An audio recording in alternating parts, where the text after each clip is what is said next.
Vou deixar até para mim, porque às vezes eu preciso saber se eu já passei alguma questão ou coisa assim. Bom, então vamos lá. A gente está respondendo as questões do Enem, esse é o bloco Enem, mas vai vir questões do FUVEST, Unesp, Unicamp, e estamos nessa aqui agora. Vamos lá.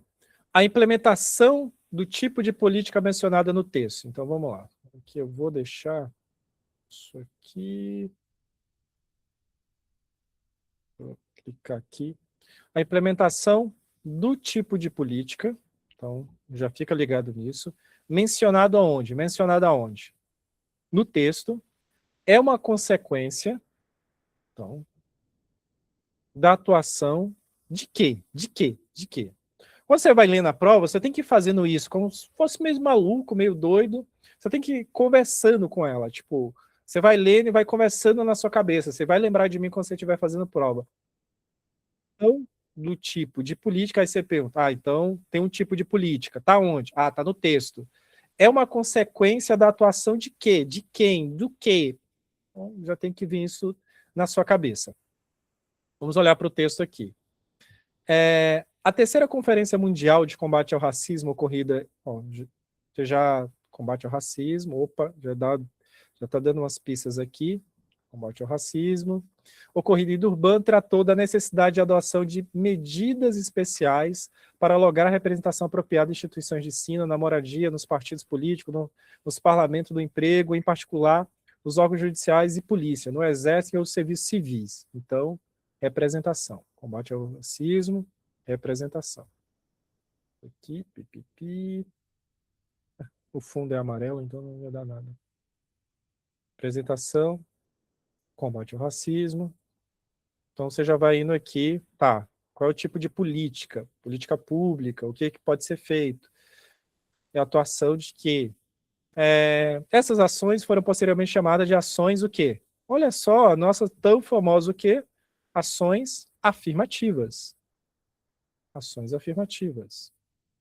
Você vai respondendo questão como se estivesse respondendo para um bebê, para alguém daqui do quarto ano. Não, mas a ideia é essa, para quando você vai se acostumando a fazer a prova assim, você não vai demorar tanto assim quando a gente demora. Você vai fazer 2 horas numa questão, você não está maluco. Quer dizer, às vezes você está, mas não vai ser o caso. Você vai falando assim dentro da sua cabeça, vai lendo e se perguntando, para ver se você está realmente acordado na hora da prova, se você está perdendo alguma coisa. Então, isso, depois que você começa a fazer esse trabalho de ir conversando com a questão, vira algo automático. Mas aqui a gente vai lento meio para, então, ações afirmativas. Nunca ouvi falar em ações afirmativas, Roger. Nunca ouvi falar em ações afirmativas. A gente vai ver agora um pouco, vai ver a DPF, não sei o que é a DPF, vamos ver o que é a DPF. Então, você já sabe que o texto fala sobre uma conferência de combate ao racismo, que estava falando de que tem que ter medidas especiais para ter representações de pessoas em várias instituições, principalmente órgãos judiciais, polícia. Essas ações foram posteriormente chamadas de ações afirmativas. Exato. E aí, quando você lembra do que você estava procurando o quê? Tipo de política. Que tipo de política é essa? Ações afirmativas.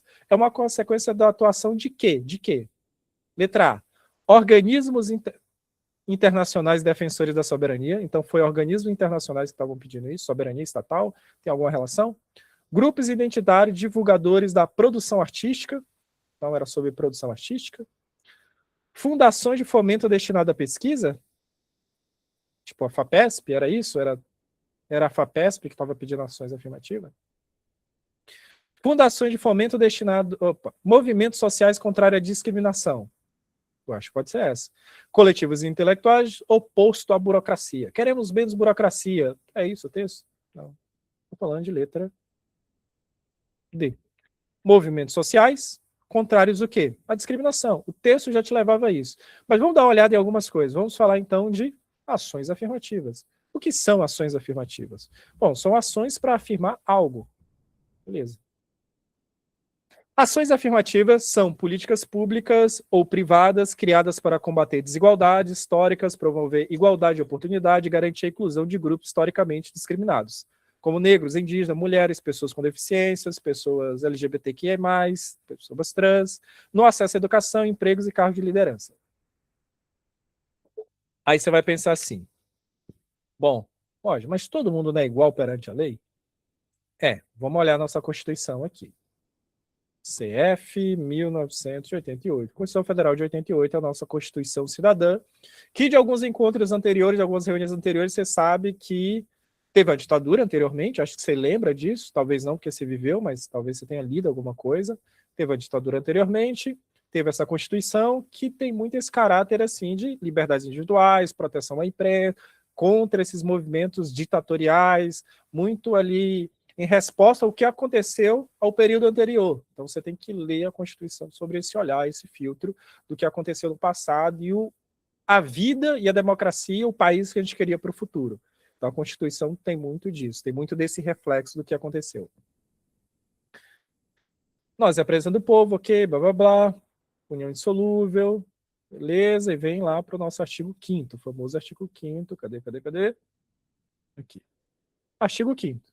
Todos são iguais perante a lei, sem distinção de qualquer natureza, garantido-se aos brasileiros e aos estrangeiros residentes do país a inviolabilidade do direito à vida, à liberdade, à igualdade, à segurança, à propriedade no tempo seguinte. Beleza. A nossa Constituição, nossa norma maior, todas as normas estão abaixo dela e sendo filtrada por ela.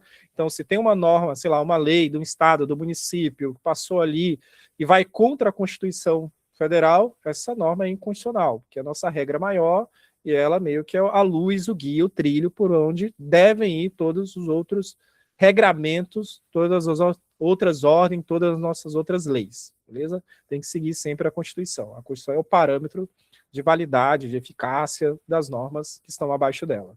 Então, você pensa meio que fosse numa pirâmide. E para quem vai para o direito, alguma coisa assim, vai ouvir falar de uma tal de pirâmide de Kelsen, norma fundamental, vai fazer um paralelo com a Constituição. Mas isso é outro assunto. E aí você deve se perguntar assim, bom, aqui está dizendo que todos são iguais perante a lei, beleza? Sem distinção de qualquer natureza. Aí você pensa assim, como eu vou pensar em ações afirmativas, em cotas é um tipo de ações afirmativas, se a nossa Constituição Federal, nossa norma máxima, diz que, bom, sem distinção de qualquer natureza. Vamos ver, então, dois princípios aqui. Princípios, igualdade.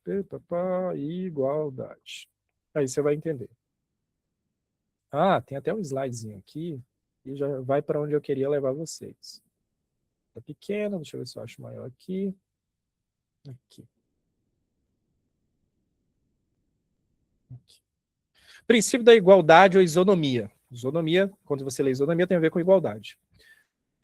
A igualdade, apesar de você achar assim, que pensa que é tudo igual, isso é interessante, alguém colocou aí no chat para quem talvez um dia veja sua gravação, sobre uma lei aqui do sul do país que estava tentando tirar as cotas. Bem lembrado, lembrem para eu entrar nesse link aí sobre isso. Você divide a igualdade em duas partes, igualdade formal e igualdade material. Igualdade formal, forma. É igualdade de todos perante a concessão de benefícios, isenção, vantagem, sacrifício, multa. Para multa, todo mundo deve ser tratado igualmente. Beleza. Beleza, até aí, deixa eu só aceitar alguém aqui. Opa. Todo mundo é igual. Igualdade formal. Forma, na lei. Todos são iguais perante a lei. Mas aí tem igualdade material, na matéria, no mundo, na existência. Tratar os iguais de forma igual e os desiguais de forma desigual na medida de suas desigualdades. A própria Constituição, vamos lá, artigo 5º, a própria Constituição. Eu não entendi essa frase aí, Roger, eu não entendi. Que maluco isso? Tratar os iguais de forma igual, os desiguais de forma desigual na medida de sua desigualdade. O bagulho pra galera do direito meio que sai decorado, assim, eles tatuam isso no braço, muitas vezes não segue, na verdade só os calouros mesmo, a galera que acha... Mas o que quer dizer isso? Você trata as pessoas iguais de maneira igual. E os desiguais na medida de sua desigualdade. Pode, você só está relendo a frase. O que quer dizer isso? Pense, uma pessoa idosa vai ter leis para proteger essa pessoa. E essas pessoas idosas vão ser tratadas da mesma forma. Você não pode tratar uma pessoa idosa como se estivesse tratando um jovem, sempre numa fila do caixa. Você trata pessoas diferentes de forma diferente. E pessoas iguais de forma igual. Então, quando eu penso nessa, que vem do Aristóteles, nessa essa ideia de você tentar equilibrar as coisas, a Constituição tem que fazer isso também. Você tem ali a ideia de todos são iguais perante a lei, beleza, todos são iguais perante a lei, não pode ter tratamento diferente, mas a vida dá condições diferentes para as pessoas. E é função do poder público, do Estado, garantir que você dê uma igualdade, que você reorganize as coisas. Vamos aqui. A própria Constituição, artigo 5º, vamos lá. Vamos lá. Alguém lembra o que é esse L? Esse L não é 10. Lembra aqui. As presidiárias serão asseguradas condições para que possam permanecer com seus filhos durante o período de manutenção. As presidiárias. Então, na própria Constituição, tem várias regrinhas que vão falar, ó, esse público aqui você vai tratar dessa outra maneira. Porque é um público diferente, você vai tratar de uma maneira diferente, mas dentro desses públicos você vai tratar igual. Os cotistas, quando ocorre nas cotas, é tratamento igual dentro das cotas, assim, não tem algum outro privilégio, não.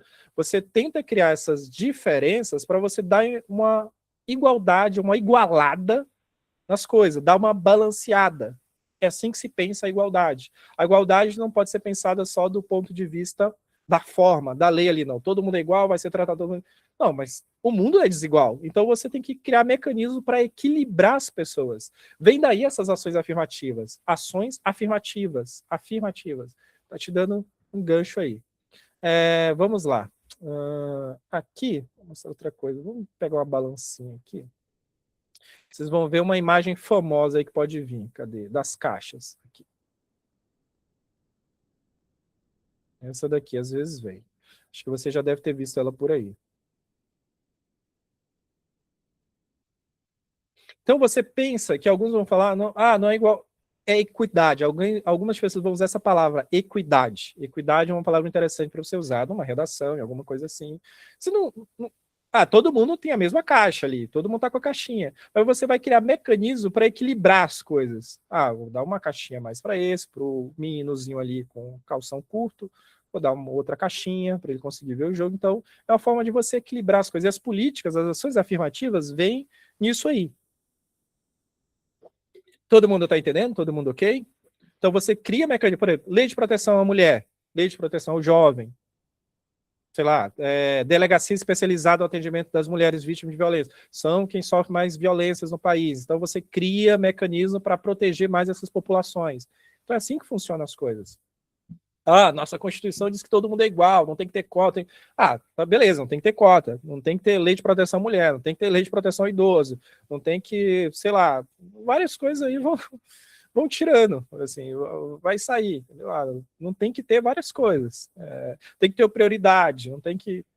você chega no hospital, você, sei lá, tomou a facada e aí uma pessoa tá com febre. Não, todo mundo igual aqui. O cara chegou primeiro, vem primeiro. Mas eu tô com a facada. Bom, lamento muito, entendeu? Igualdade aqui acima de tudo. Não, aí tá maluco. Não é assim que funcionam as coisas. Então, o Estado vai criando algum mecanismo para tentar ajeitar. Alguém comentou aí no chat, a nossa Constituição ainda é muito falha para a proteção de animais domesticados selvagens. Sim, está em tramitação sobre proteção dos animais, porque não é visto como um ser senciente, nosso Código Civil ainda trata como coisa, como se fosse um objeto. Isso é interessante, que a gente vai navegando, isso sobre os animais, é interessante porque vai lembrar de animal, antropocentrismo, filósofo, defesa, animais. Vamos falar desse cara aqui, aproveitar, deixa eu ver se vai aparecer o nome dele. Peter Singer, aqui, Peter Singer, aqui, esse carinha aqui é bacana pro vestibular e para a sua vida aqui. Vamos ver se traz um resuminho dele aqui. Qual a teoria? Deixa eu ver. Especismo. Deixa eu ver se vai aparecer aqui. Especismo. Deixa eu ver se vai resumir bem. Então, esse cara aqui, já vi agora em algumas questões. Não, deixa eu escrever aqui. Melhor. Eu já saio que cai no vestibular. Especismo, popularizado pelo filósofo Peter Singer em seu livro Libertação Animal, de 1975, é a discriminação moral arbitrária baseada na espécie. Singer vai argumentar que atribuir menos valor aos interesses dos animais não humanos, puramente por não serem humanos, é um preconceito injustificável, comparado ao racismo, ao sexismo, em questão de sexo. Aí ele vai chamar isso de especismo. Sua espécie ser considerada certa, que deve ter levado algum interesse, que deve ter direitos, que deve ter proteção, e os outros não, porque simplesmente não são humanos. Como você justifica tratar os animais de várias formas ruins? Ou entra aí, por exemplo, a discussão sobre no Brasil foi muito forte, sobre rodeios, vaquejada. Bom, porque você considera ele não como você, diferente, inferior, não ciente, e várias outras coisas do tipo. E aí, várias vezes no vestibular, várias vezes não, eu já vi umas 4 vezes, mas para mim já são várias, tem essa palavra especismo falando desse filósofo chamado Peter Singer, e esse livro, A Libertação Animal. Fica aí para vocês anotarem, é interessante falar sobre ele. Mas voltando lá à nossa questão, a gente ainda está falando sobre igualdade, desigualdade. Vamos olhar aqui uma outra coisa. Vamos olhar cotas, que eu acho que é o ADPF, Ação, Descumprimento de Preceito Fundamental 186, eu acho que é isso. DPF. A DPF aí já vem aqui marcado como um caso legal. É uma ação que foi colocada no STF. A gente chama de ADPF, que é uma ação de descumprimento de preceito fundamental. O que é isso? Não precisa saber o que é isso. Não precisa saber. É só uma ação que alguém fala, está acontecendo alguma coisa que está desrespeitando um preceito fundamental da nossa Constituição, da nossa democracia, e alguém vai lá no STF, acontecendo isso, tome jeito. Vamos aqui para o resumo dela. Essa daqui, por que você está falando sobre isso? Porque essa ação aqui foi muito importante para as universidades começarem a ter cotas. Algumas universidades começaram a ter cota, a Universidade de Brasília, a UNB, que tem a decisão, tem um resumo aqui, e aqui, salvo engano, tem um resumo também. Aqui, que ele vai explicar. Aí eu vou relendo aqui com palavra de gente para vocês, beleza? Então, quem entrou foi o Partido Democrata, o DEM, tem os advogados dele aqui, contra quem? O reitor da Universidade de Brasília. Por quê?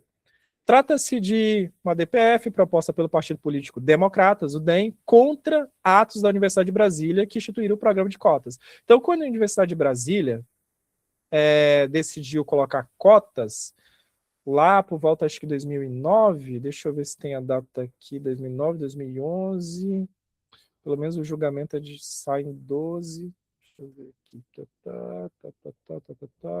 eu não vou lembrar de cabeça, o NB. Deixa eu botar aqui o ano.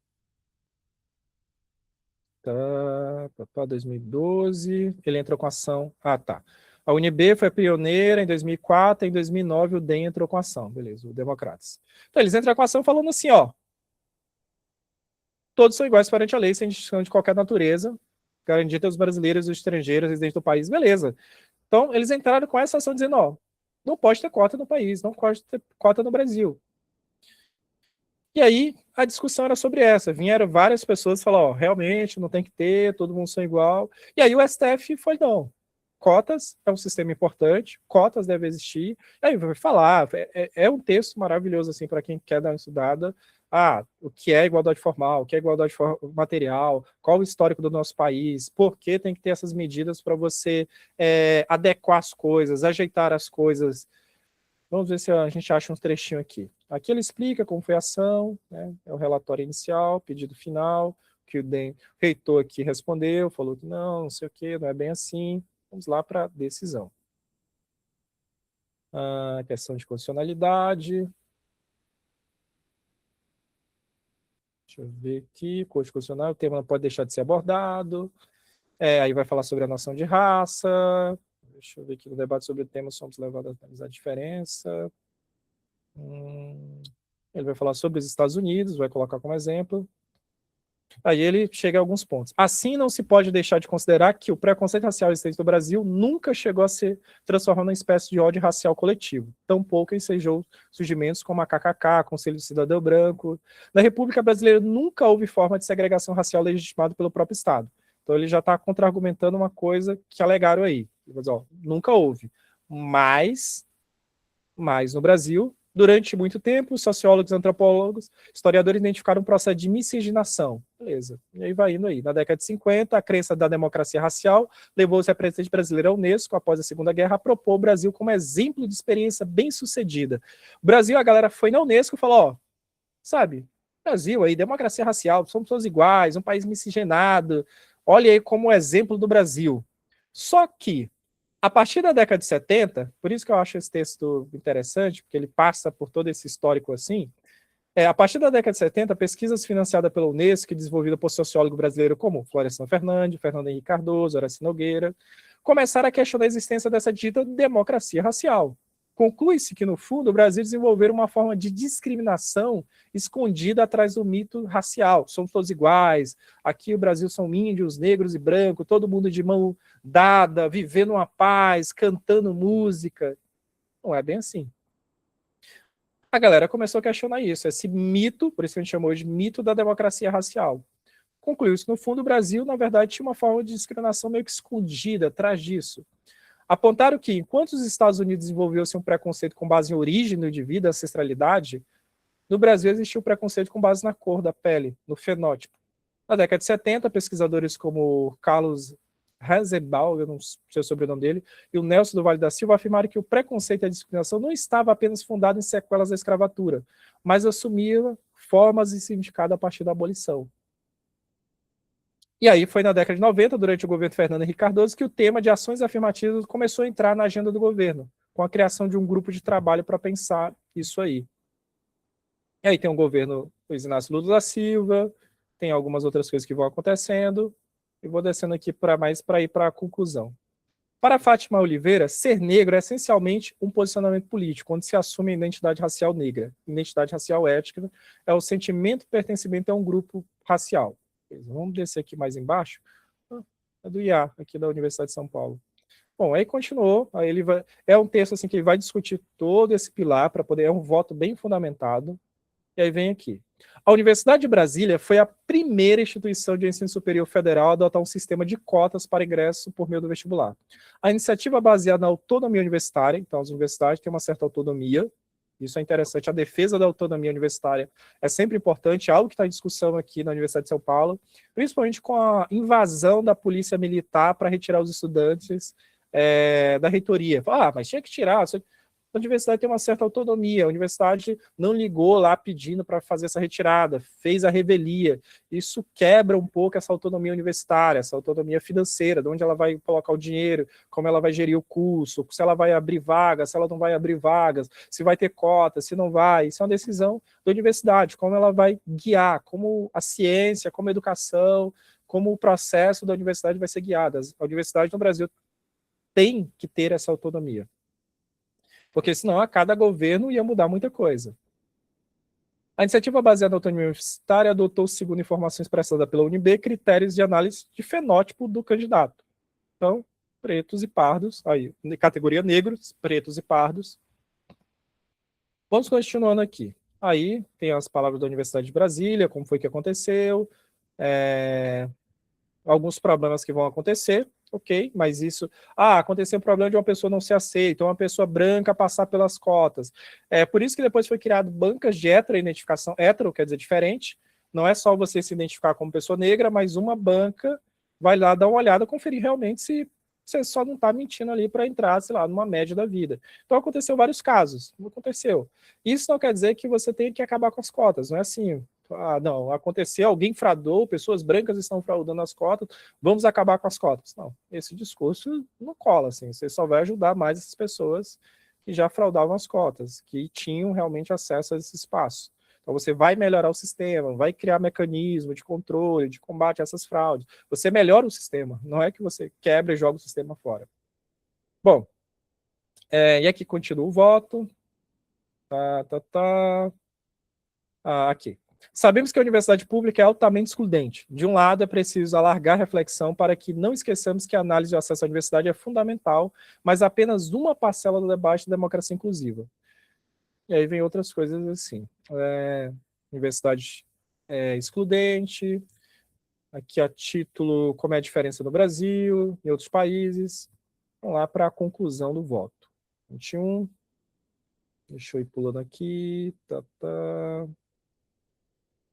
Você, antes das universidades, você não tinha esse... Sei lá, metade da população é negra, você olha para a Universidade de São Paulo, há 10 anos atrás, 70% são... 70%, 80% são brancos. Bom, tem alguma coisa que não bate aí. Lembrar que as cotas sempre vão estar ligadas à questão de escola pública. Ah, não, a gente tem que ter os pobres. Não, tem a questão de escola pública, tem a questão de renda. Não, ela não vem separada assim. Não basta, se você for negro, rico, escola particular, você não entra pela cota. Você não entra pela cota. Então a cota tem esses outros parâmetros, esses outros mecanismos. É para pessoas, escola pública, pessoas pobres, que também são negras. Vamos aqui. E aí vai falar sobre os Estados Unidos, alguns julgamentos. Cadê a conclusão? Possível sequestração da ação política. Ele vai... Foi um bem... Aqui. Aqui. O questionamento feito pelo Partido Democrata é de suma importância para o fortalecimento da democracia no Brasil. As questões e dúvidas levantadas são muito sérias, estão ligadas à identidade nacional, envolve o próprio conceito brasileiro, tem de si mesmo e de demonstrar a necessidade de promover a justiça social. Somos ou não somos um país racista? Qual a forma mais adequada de combater o preconceito e discriminação no Brasil? Desistimos da democracia racial ou podemos lutar para, por meio de eliminação de preconceito, torná-la uma realidade? Precisamos nos tornar uma nação bicolor para vencer as chagas da escravidão? Até que ponto a exclusão social gera preconceito? O preconceito de razão de cor, de pele, está ligado ou não ao preconceito da razão de renda? Então, essa é uma pergunta que alguns vão fazer. Não. Não é questão só de renda o problema. Você pode ser rico, mas se você ainda for negro, você vai sofrer. Não é questão de renda. Como tornar a universidade pública um espaço aberto para todos os brasileiros? Ser a educação básica um verdadeiro instrumento apto a realizar a inclusão? Alguns vão questionar isso, vão falar assim, não tem que ter cotas, você é melhor a educação básica. Mas e as pessoas que já vão entrar na universidade? Você vai esperar que passe 10, 15 anos para você começar a igualar. E as pessoas que já estão no mundo? As pessoas que já estão aí no caminho para entrar na universidade, você deixa lá de fora e pensa só, vou melhorar o sistema educacional.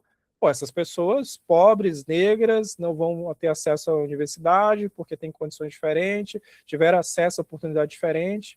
O problema é esse, não é que as pessoas, elas não têm competência para chegar ao mesmo nível de um cara que estava estudando, sei lá, no Dante, a questão não é essa. A questão é que a vida impôs condições diferentes para essa pessoa. Então você vai tratá-la de uma maneira diferente para ela concorrer só entre as pessoas dela, do mesmo grupo dela. Então a questão é essa. Mas isso diz que elas não podem, que elas não são capazes. A questão é, se ela tivesse a mesma oportunidade do cara que estudou no Dante a vida toda, que leva, papai e mamãe vai deixar na escola, tem Nesquik e Toddy para ele à vontade, não precisa lavar uma louça, nem sabe como funciona, nem sabe que existe ônibus. Se o cara tivesse essas mesmas oportunidades, aí sim, aí é jogo justo. A questão é que não é. Mas por não ser, agora o que você vai fazer? Vai criar... Então, essas questões não são... As pessoas não são iguais, a caminhada das pessoas, a jornada, elas não têm a mesma oportunidade por conta de um passado do país. Mas não tem ninguém hoje que é dono de escravo. Mas o passado do país, a escravidão, a desigualdade. Mas chegou italianos brancos aqui que eram pobres também. Mas ao invés de você dar um emprego para um cara, todo mundo agora é livre, eba, vamos, você não dá emprego para esse cara. O cara lá que era escravo, não vou contratar um cara que era meu escravo. Não vou contratar. Então, ao invés de você dar oportunidade para esse grupo de pessoas, inserir ela, meio que fosse na economia capitalista, mesmo inserir ela, trabalhando, dar acesso, não. Você prefere contratar um cara mesmo. Então a questão não é nem de pobreza. O cara, só porque ele é branco, que ele veio lá da Europa. Porque são italianos. Meus tios italianos eram pobres aqui também e deram certo. As pessoas... São outras situações. Muitas vezes ele teve acesso a um trabalho porque ele é uma pessoa branca, basicamente. Então você tem esse passado, desgraçadamente esse passado do país, e aí você não pode esperar que a gente vai resolver isso aqui em 50 anos. Porra nenhuma. Estou vivo agora e quero entrar na universidade agora. Então aí você faz esses mecanismos para ir igualando as coisas. Aí você tem que entender que essas ações afirmativas elas não são para sempre, não é eternamente. É só para equilibrar as coisas momentaneamente, só para ir ajeitando as coisas. Então é assim que vai funcionando o país. Um país livre e igual, no qual as pessoas não sejam discriminadas pela cor da pele, pelo dinheiro e sua conta bancária, pelo gênero, beleza. E aí vai. Mas enquanto essa mudança não vem, como alcançar a amplitude democrática? Vou esperar. Não. Devemos perguntar desde agora como fazer para aproximar a atuação social, judicial, administrativa, legislativa às determinações da Constituição que concretiza os direitos fundamentais da liberdade, da igualdade, da fraternidade, nas suas mais diversas concretizações. É isso. Como é que a gente faz? A gente deve esperar, e aí o voto continua. Só lapada esse voto é muito interessante. E ele vai se perguntar várias perguntas. O sistema de cotas raciais na UNB tem sido adotado desde o vestibular de 2004, renovando-se a cada semestre. A interposição da presente arguição, da presente demanda, né, da presente ação judicial, após a divulgação do resultado final do vestibular de 2009, quando já encerrados os trabalhos da comissão, então, ele olhou que já tinha acontecido, então ele indeferiu lá o pedido, e aí tem toda a explicação dele aqui. Esse foi Gilmar Mendes. Tem outros votos aqui, tem outros votos. Que o acórdão completo. Não sei se volta aqui. Cadê? Eu vou pegar aqui o resumo. Deixa eu ver se vai. Deixa eu ver se esse é o completo. Esse é o completo. É o completo. Eu estava lendo lá só do Gilmar Mendes. O Gilmar Mendes. Aí. E aqui o resumo. Vamos aqui para o resumo. Aí, a ementa. Cadê? Vamos dar uma olhada no resumo final. Não contraria, ao contrário, prestigia o princípio da igualdade.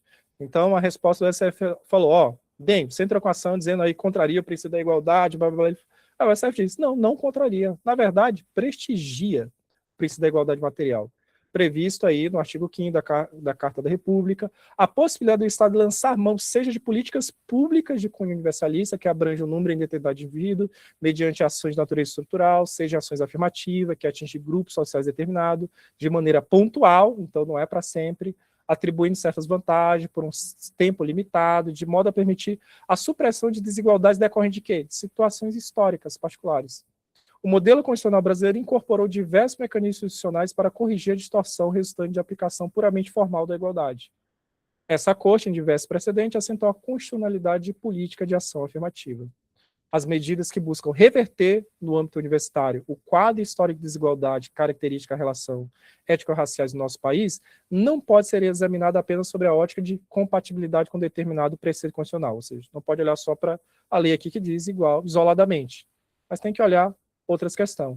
A justiça social hoje, mais do que simplesmente redistribuir riquezas pelo esforço coletivo, significa distinguir, reconhecer e incorporar à sociedade mais ampla valores culturais diversificados, muitas vezes considerado inferior àqueles reputados dominantes. Então, esse foi o voto, tem um voto aqui completo, tá? Tem a discussão, o que foi que aconteceu, quem votou cada coisa. É interessante, são 200 e poucas páginas aí o voto completo da galera. Bom, é isso aí, deu para ter um parâmetro geral. Então, essa DPF aqui, essa ação, depois disso, você, quando quer saber, olha para o STF. E o que aconteceu aqui? Contra cotas sul do país, aí eu não lembro qual foi o estado. Aqui, isso que aconteceu. O Supremo Tribunal Federal, o STF, derrubou por unanimidade, todo mundo votou, a lei catarinense número 19.000, alguma coisa, que proibia, lá em Santa Catarina, proibia a adoção de cota em instituição de ensino superior públicas ou financiada pelo Estado. Lá em Santa Catarina foi aprovado, passou lá pelos deputados, e eles aprovaram isso, dizendo, está proibido cota aqui. Qualquer lugar que seja financiado pelo Estado, que tenha dinheiro público, universidades, não pode ter cota. A Corte considerou a medida inconstitucional e reafirmou a validade de ações afirmativas. Então, o argumento do Estado aí, que a proibição se baseava em uma maior proporção da população autodeclarada branca do Estado, entra a equação. Partidos políticos OAB acionaram o STF e dizer, diga lá que aquilo lá é inconstitucional. Tem um assunto, o acesso à Universidade de Lei de Cotas, é bem interessante dar uma lida. Agora tem outras discussões sobre outras cotas que podem aparecer. E aí, sem ficar no radar. Deixa eu ver aqui o chat, alguma coisa, alguma colocação?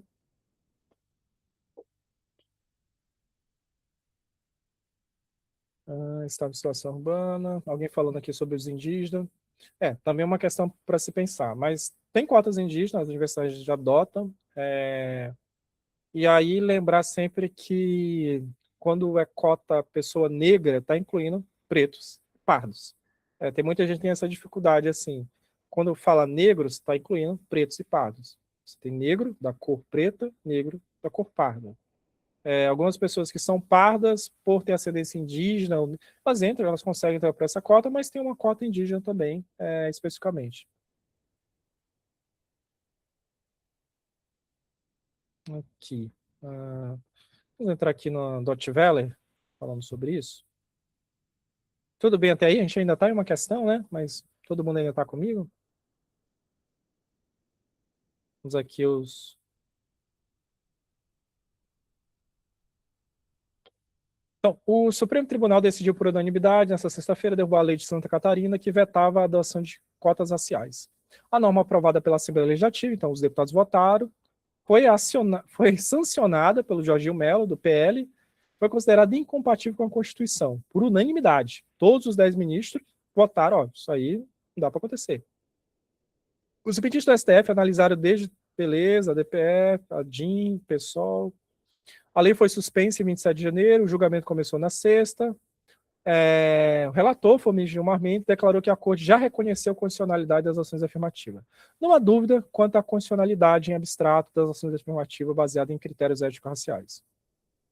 Aí o voto foi seguido pelo Flávio Dino, Alexandre Moraes, Dias Toffoli, Cristiano Zanin, Edson Fachin, Carmen Lúcia. Aí o Luiz Fux, o Nunes Marques, o André Mendonça, todo mundo votou. O que a lei de cotas em Santa Catarina determinou? Proibia, beleza, então as universidades não poderiam ter. Sim, fosse as universidades federais, a UFSC, a Universidade Federal de Santa Catarina, não atingia ela, porque era uma lei estadual, ia atingir só as universidades estaduais, universidades que tinham algum dinheiro público. Segundo o governo Mello, 81,5% branco e 18% preto e pardo. E essa questão, mesmo indo pelo que o cara falou aqui, mesmo se fosse esse o caso, não é de se proibir as cotas. Não é de se proibir, não faz sentido. Você coloca uma cota de 20%. 50% para a escola pública e desses 50%, 20% para quem for pessoa preta ou pardas.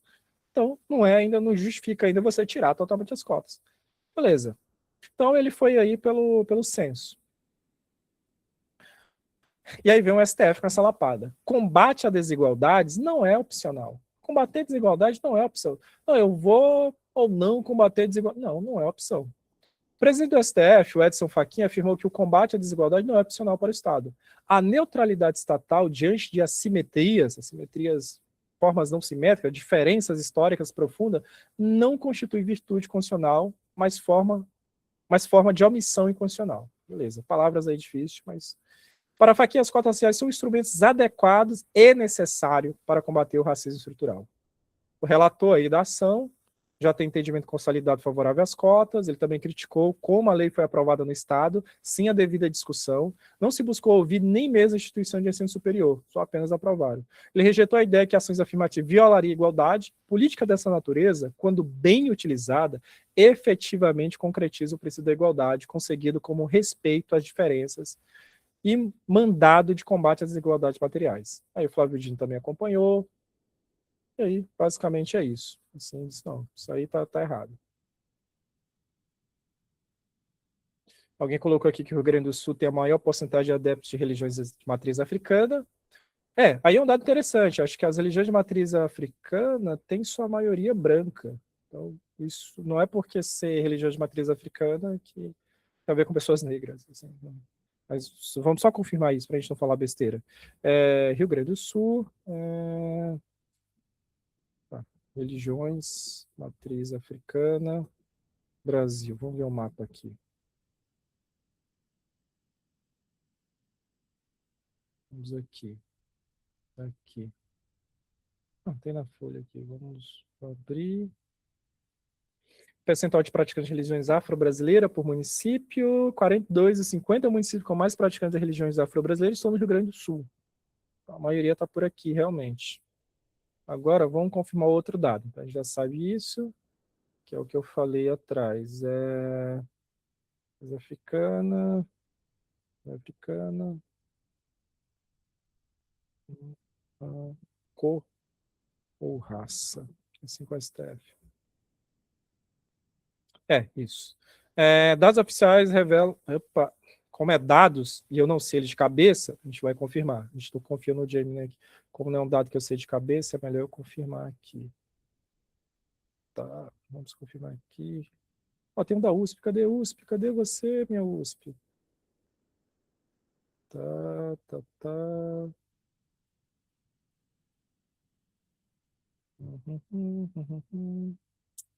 Aqui, Metrópolis. Aqui. Aí para vocês. 2025.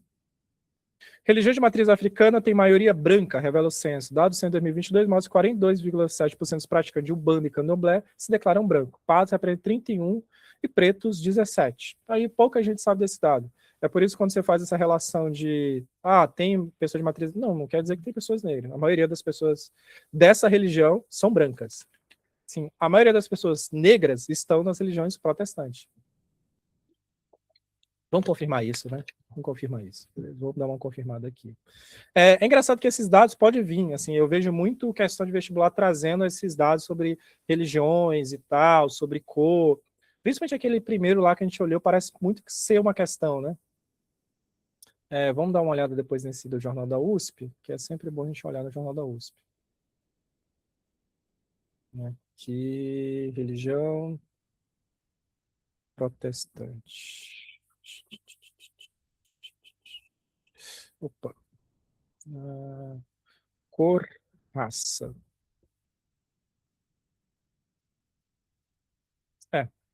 População evangélica protestante é majoritariamente negra. Aqui. A cor da fé. E é por isso também que tem outra questão aí, às vezes quando fala, crente é não sei o quê, um ódio aos crentes, beleza, não sei o quê.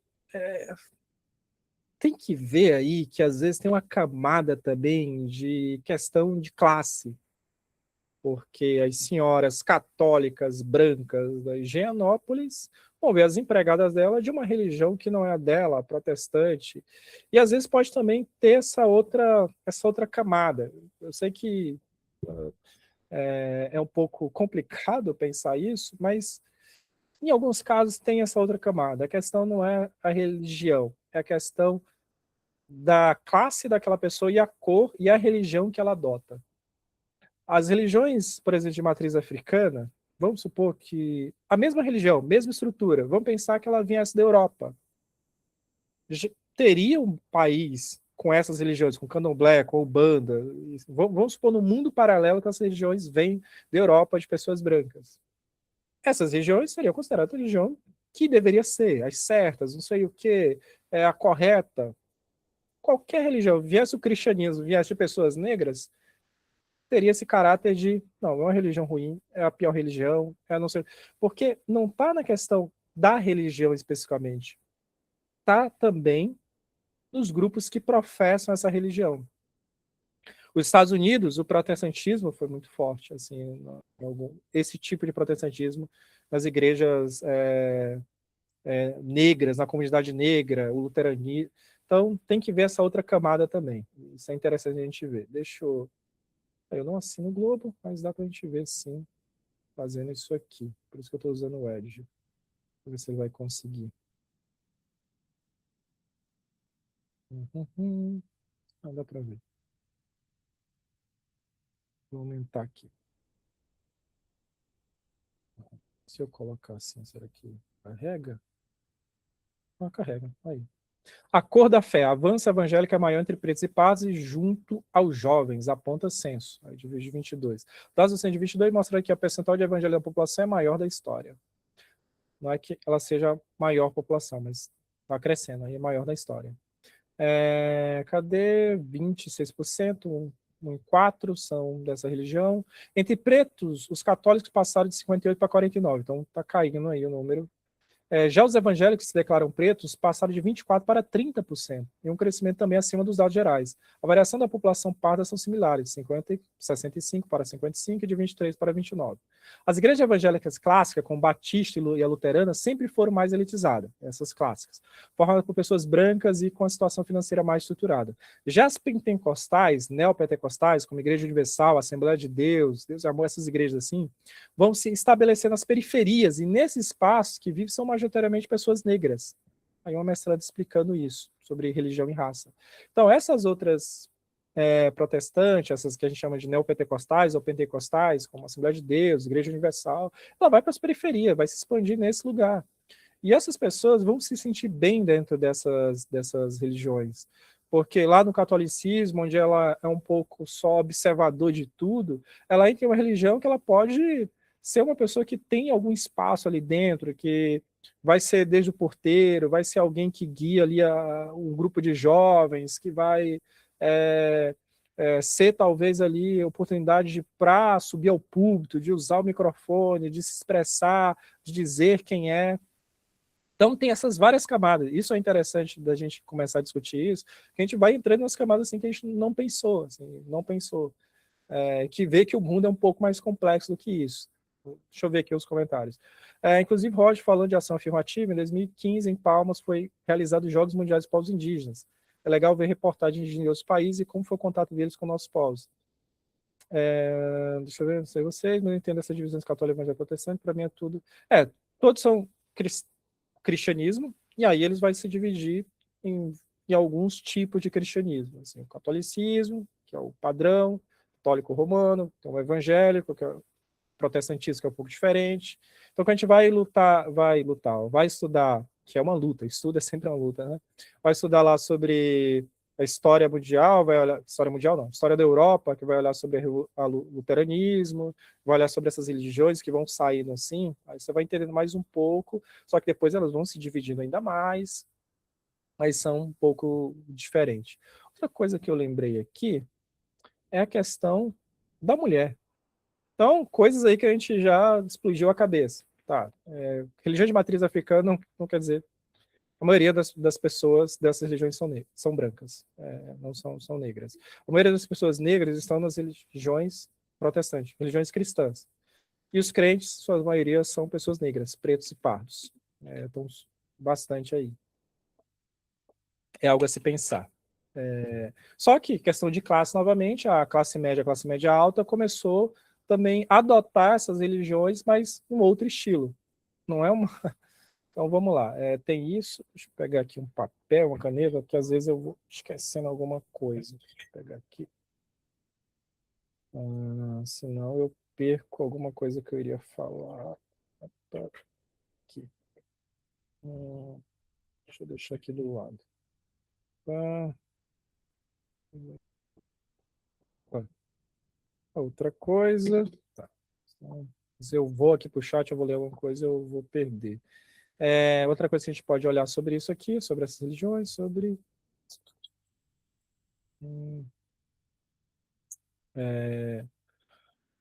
protestantismo.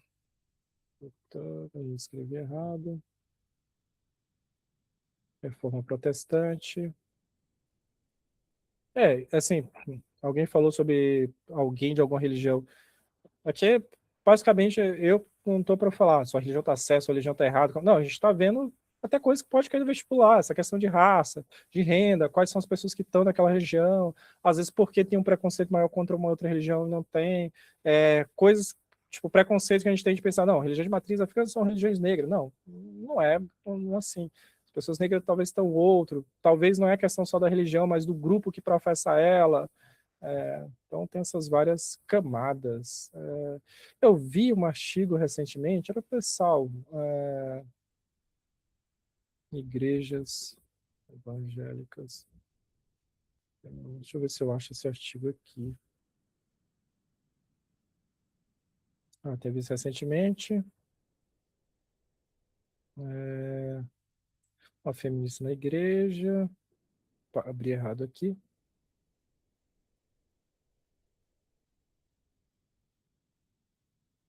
Não vou achar aqui. 87 políticas. Depois eu procuro e mando para vocês, mas ele fala como igrejas, principalmente que foram para a periferia, essas igrejas, abriu espaço para as mulheres e virou também uma camada de proteção ali para essas mulheres. Deixa eu ver se eu acho aqui. Igrejas fortalecem. Pô, mas aqui vai ser muito enviesado. Deixa eu ver aqui, porque é de um observatório evangélico. Deixa eu ver. Peraí, deixa eu ver de onde é esse observatório. Talvez seja alguma universidade que estuda sobre isso. Como eu sempre faço, vamos tentar olhar aqui. Colunista, vamos ver o sobre. Desideria observar jornalista. Consequências também para informar sobre a sua complexidade e importância. São sem fim lucrativo, sem vínculo com igreja, com partido, mantido pela Fundação de Setúbal, o Galo da Manhã. Pensão de Evangélico, não importa. Deixa eu ver que fundação é essa. Oriental de origem evangélica. Parece interessante, parece um observatório realmente de sério, assim, de pesquisa, né? Não é, não, parece ser de pesquisa mesmo. Então vamos olhar aqui. A igreja representa o espaço onde a mulher circula, transita e coloca e atua, gerando um protagonismo que não lhes é concedido em muitos espaços da sociedade. A igreja é um microestado de bem-estar social em comunidades pouco assistidas pelo governo. Então, pouco assistido pelo governo, vai entrar a igreja, vai entrar o crime organizado também, vai entrar várias coisas. E, assim, falta o espaço, falta o poder público, falta a ação, alguém vai ocupar aquele espaço ali. Seja para o bem ou para o mal, alguém vai ocupar aquele espaço onde não tem o poder público. Em meio à vida precária e difícil, muitas mulheres, mães solteiras, trabalhadoras, cozinheira, empregada doméstica, mulheres que sustentam toda a família, ou muitas vezes que são ou já foram agredidas pelos parceiros, encontram nas igrejas evangélicas de seus bairros o acolhimento e uma rede de fortalecimento e apoio. Esse acolhimento e uma rede de fortalecimento e apoio nas igrejas. Semelhante à rede feminista propõe, porém com outra simbologia, com outra representação. Ao mencionar o feminismo para essas mulheres, eu vivo, não gosto dessas coisas. Presenciamos um desconhecimento por parte dela sobre algo aparentemente todo mundo conhece. A pergunta, por que o feminismo não chega nesse espaço e qual a demanda é tão alta?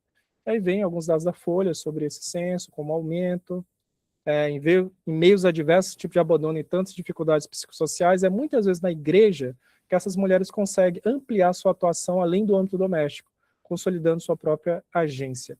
Em uma perspectiva da vida pública, a igreja representa o espaço onde a mulher circula, transita e se coloca e atua, gerando um protagonismo que não lhe é concedido em outros espaços da sociedade. Então tem essas várias camadas aí para se pensar. Aqui, tá, doutorando em Ciências Sociais da Unifesp, pesquisadora, bacana, texto legal, ó, financiada pela FAPESP.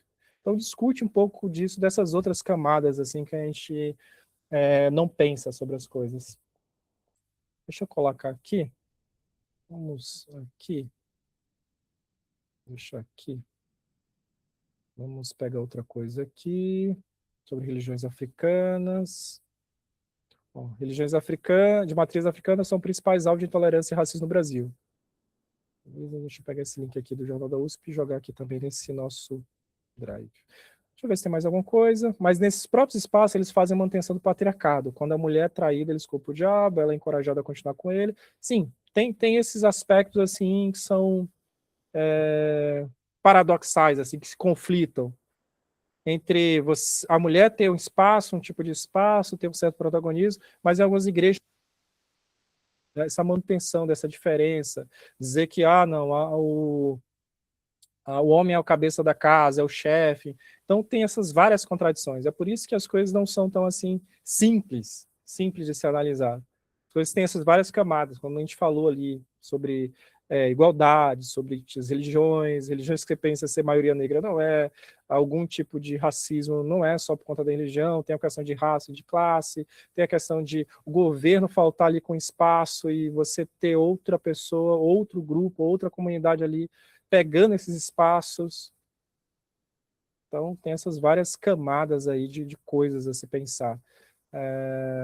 Deixa eu pegar aqui, ações afirmativas. Esse aqui é interessante, que é do próprio governo, que é promover igualdade de oportunidade, relatórios. E vou botar aqui o do STF também, né, para a gente ficar. Mais algum comentário sobre esse assunto?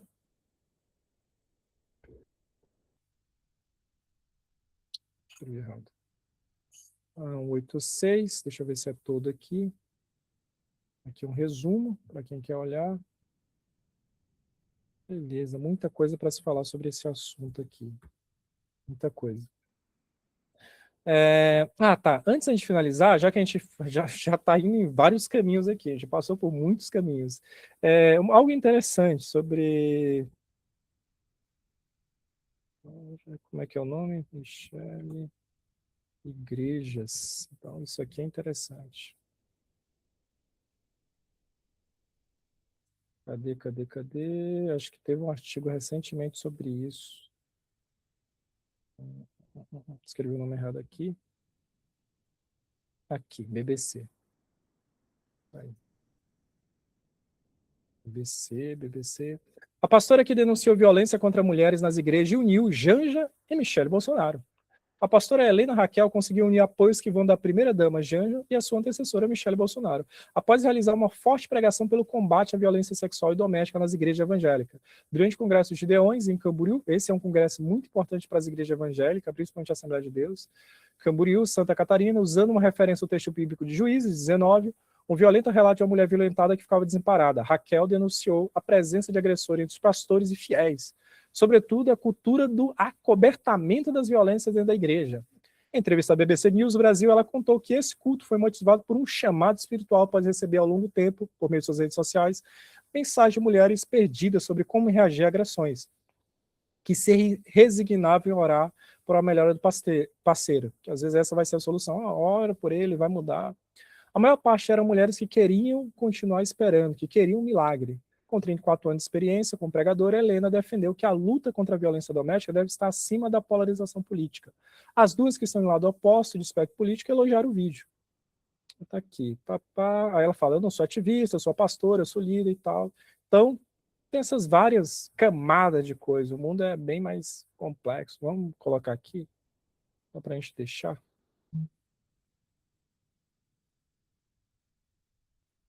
Beleza. Beleza. Tá. Alguém falou sobre acolhimento de pessoas LGBTQIA mais dentro da igreja, católica. Então tem vários. Então nunca vai ter uma regra, um padrão. Mais alguma coisa? Acho que era disso. Igreja, beleza. Acho que era disso aqui que eu lembrei de a gente falar sobre esse assunto. Movendo contra a discriminação. Tá aí. Deixa eu olhar o chat. Sim. Vamos para a próxima? A gente falou muito sobre esse tema, ações afirmativas. É um tema complexo. Aproveitando, notícia recente, negra, cotas, Itamaraty, aí para você deixar aí revoltado. Aqui, notícia quentinha aí. Oficial da chancelaria é exonerada do Itamaraty após reprovar em banca racial. O caso está na justiça. A exoneração foi publicada há quase 2 meses, depois de Flávia Medeiros tomou posse. Ela foi aprovada em concurso, mas excluída na fase de heteroidentificação. Eu falei, heteroidentificação, hetero, diferente, identificação, outra pessoa te identificar como pertencente àquele grupo. Falaram que ela tem pele clara, cabelo liso e traços finos. Aqui é ela, a reportagem aqui sobre ela, aqui essa. Falaram, não, você é branca para estar no Itamaraty. Flávio entrou com recurso, mas não tem previsão do julgamento. Aconteceu aí, para revolta ainda mais de vocês, e aí a galera vai olhar isso aí e falar, não tem que ter cota, não sei o quê. Não, não é assim. Você melhora os mecanismos, pô. Solução maluca, entendeu? O bebê tá sujo, joga o bebê fora. Não é assim que funciona. Vamos aqui. Isso é comum. Esse CACD, Itamaraty, concurso de admissão, que era um caso antigo, não é esse. Eu vou já dar o spoiler aqui para vocês. Aqui,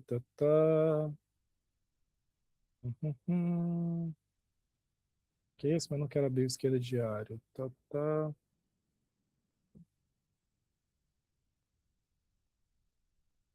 Aqui. Vamos ver aqui. Candidata negra foi desqualificada de cota racial em concurso por ser bonita. Essa aqui é a Rebeca Mello. Rebeca Mello passou no concurso do Ministério Público da União em 2018, mas foi desclassificada pela banca organizadora. Vamos ver se a gente acha aqui. Foi aprovada pelo sistema de cotas, e aí a justificativa era por ser mulher bonita.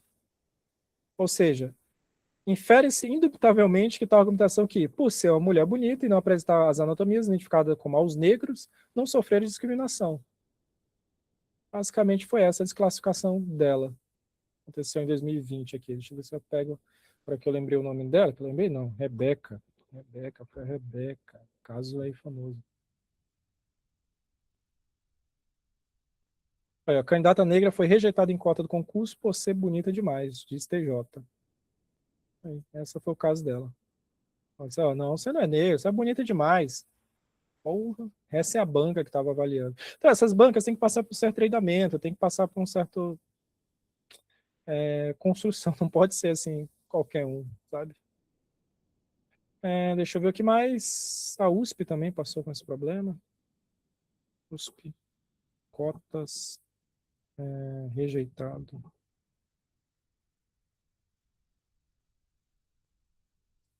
Tá.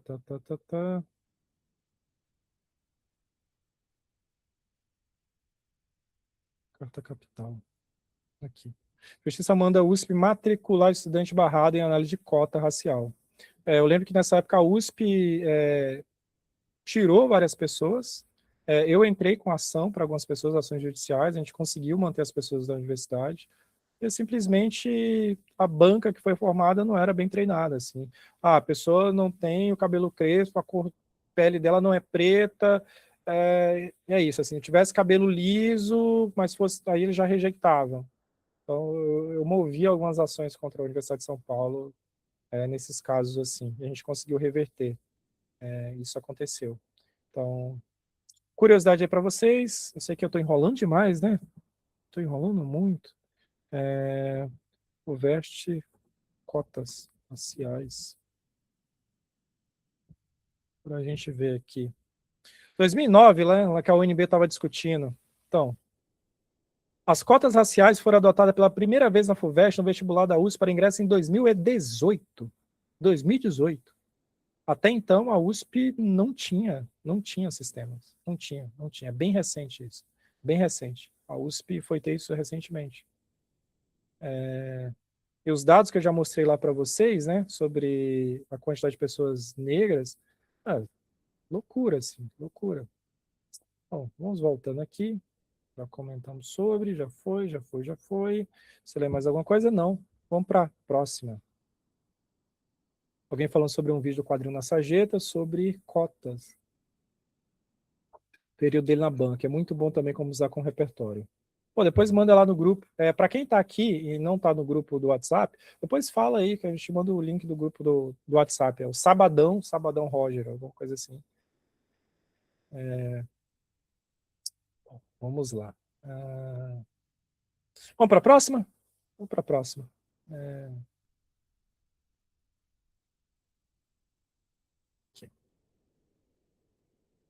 Os distintos movimentos da política externa dos Estados Unidos, desculpa, os distintos momentos, então, são momentos distintos, diferentes, da onde? Da política externa de onde? Dos Estados Unidos, beleza? Estados Unidos da América, convergem quanto ao uso, convergem. Não lembro o que é converge, não lembro o que é converge, conflui, aí tu me rodou, conflui, vai para o mesmo local. Então, vão marcando isso quando vai fazendo prova em casa. Porque às vezes lá na hora bate meu Deus, converge. Então, calma. Distintos momentos, vários momentos diferentes da política externa dos Estados Unidos convergem, vão para o mesmo caminho.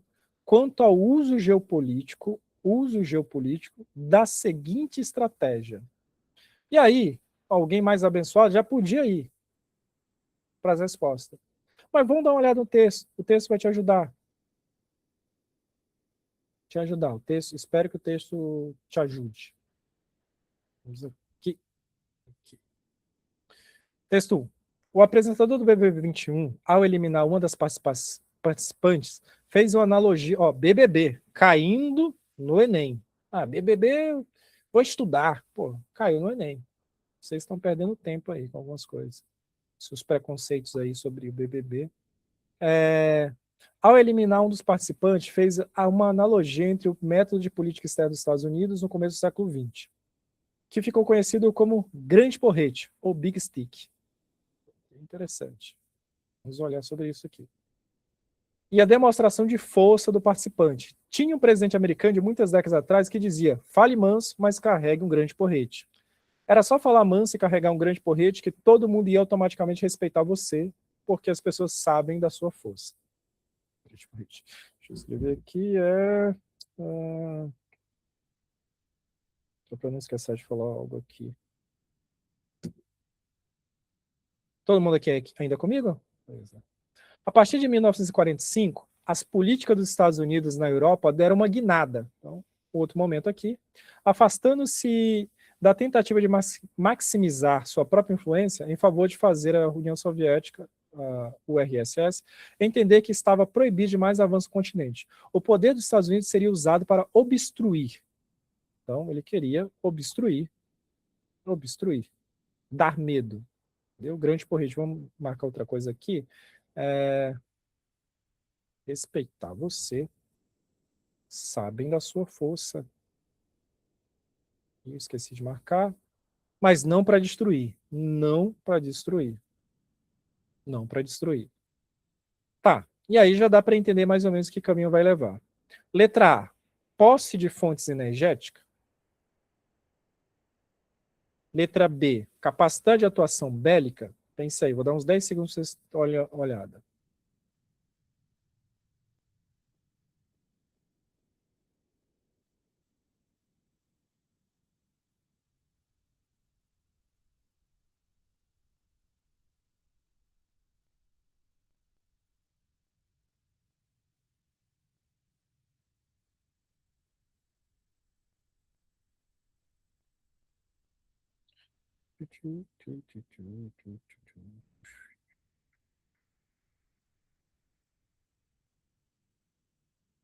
Todo mundo? Uma B.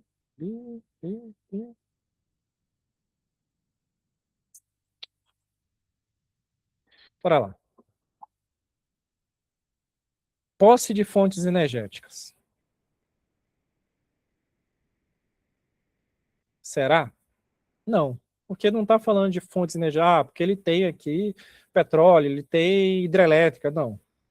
Capacidade de atuação bélica? Parece ser. Atuação bélica, estou falando de arma, de armamento. Controle da circulação marítima? Falou sobre isso. Diversidade de parques industriais? Superioridade de identidade étnica? Não. Então a gente fica com letra B. Capacidade de atuação bélica.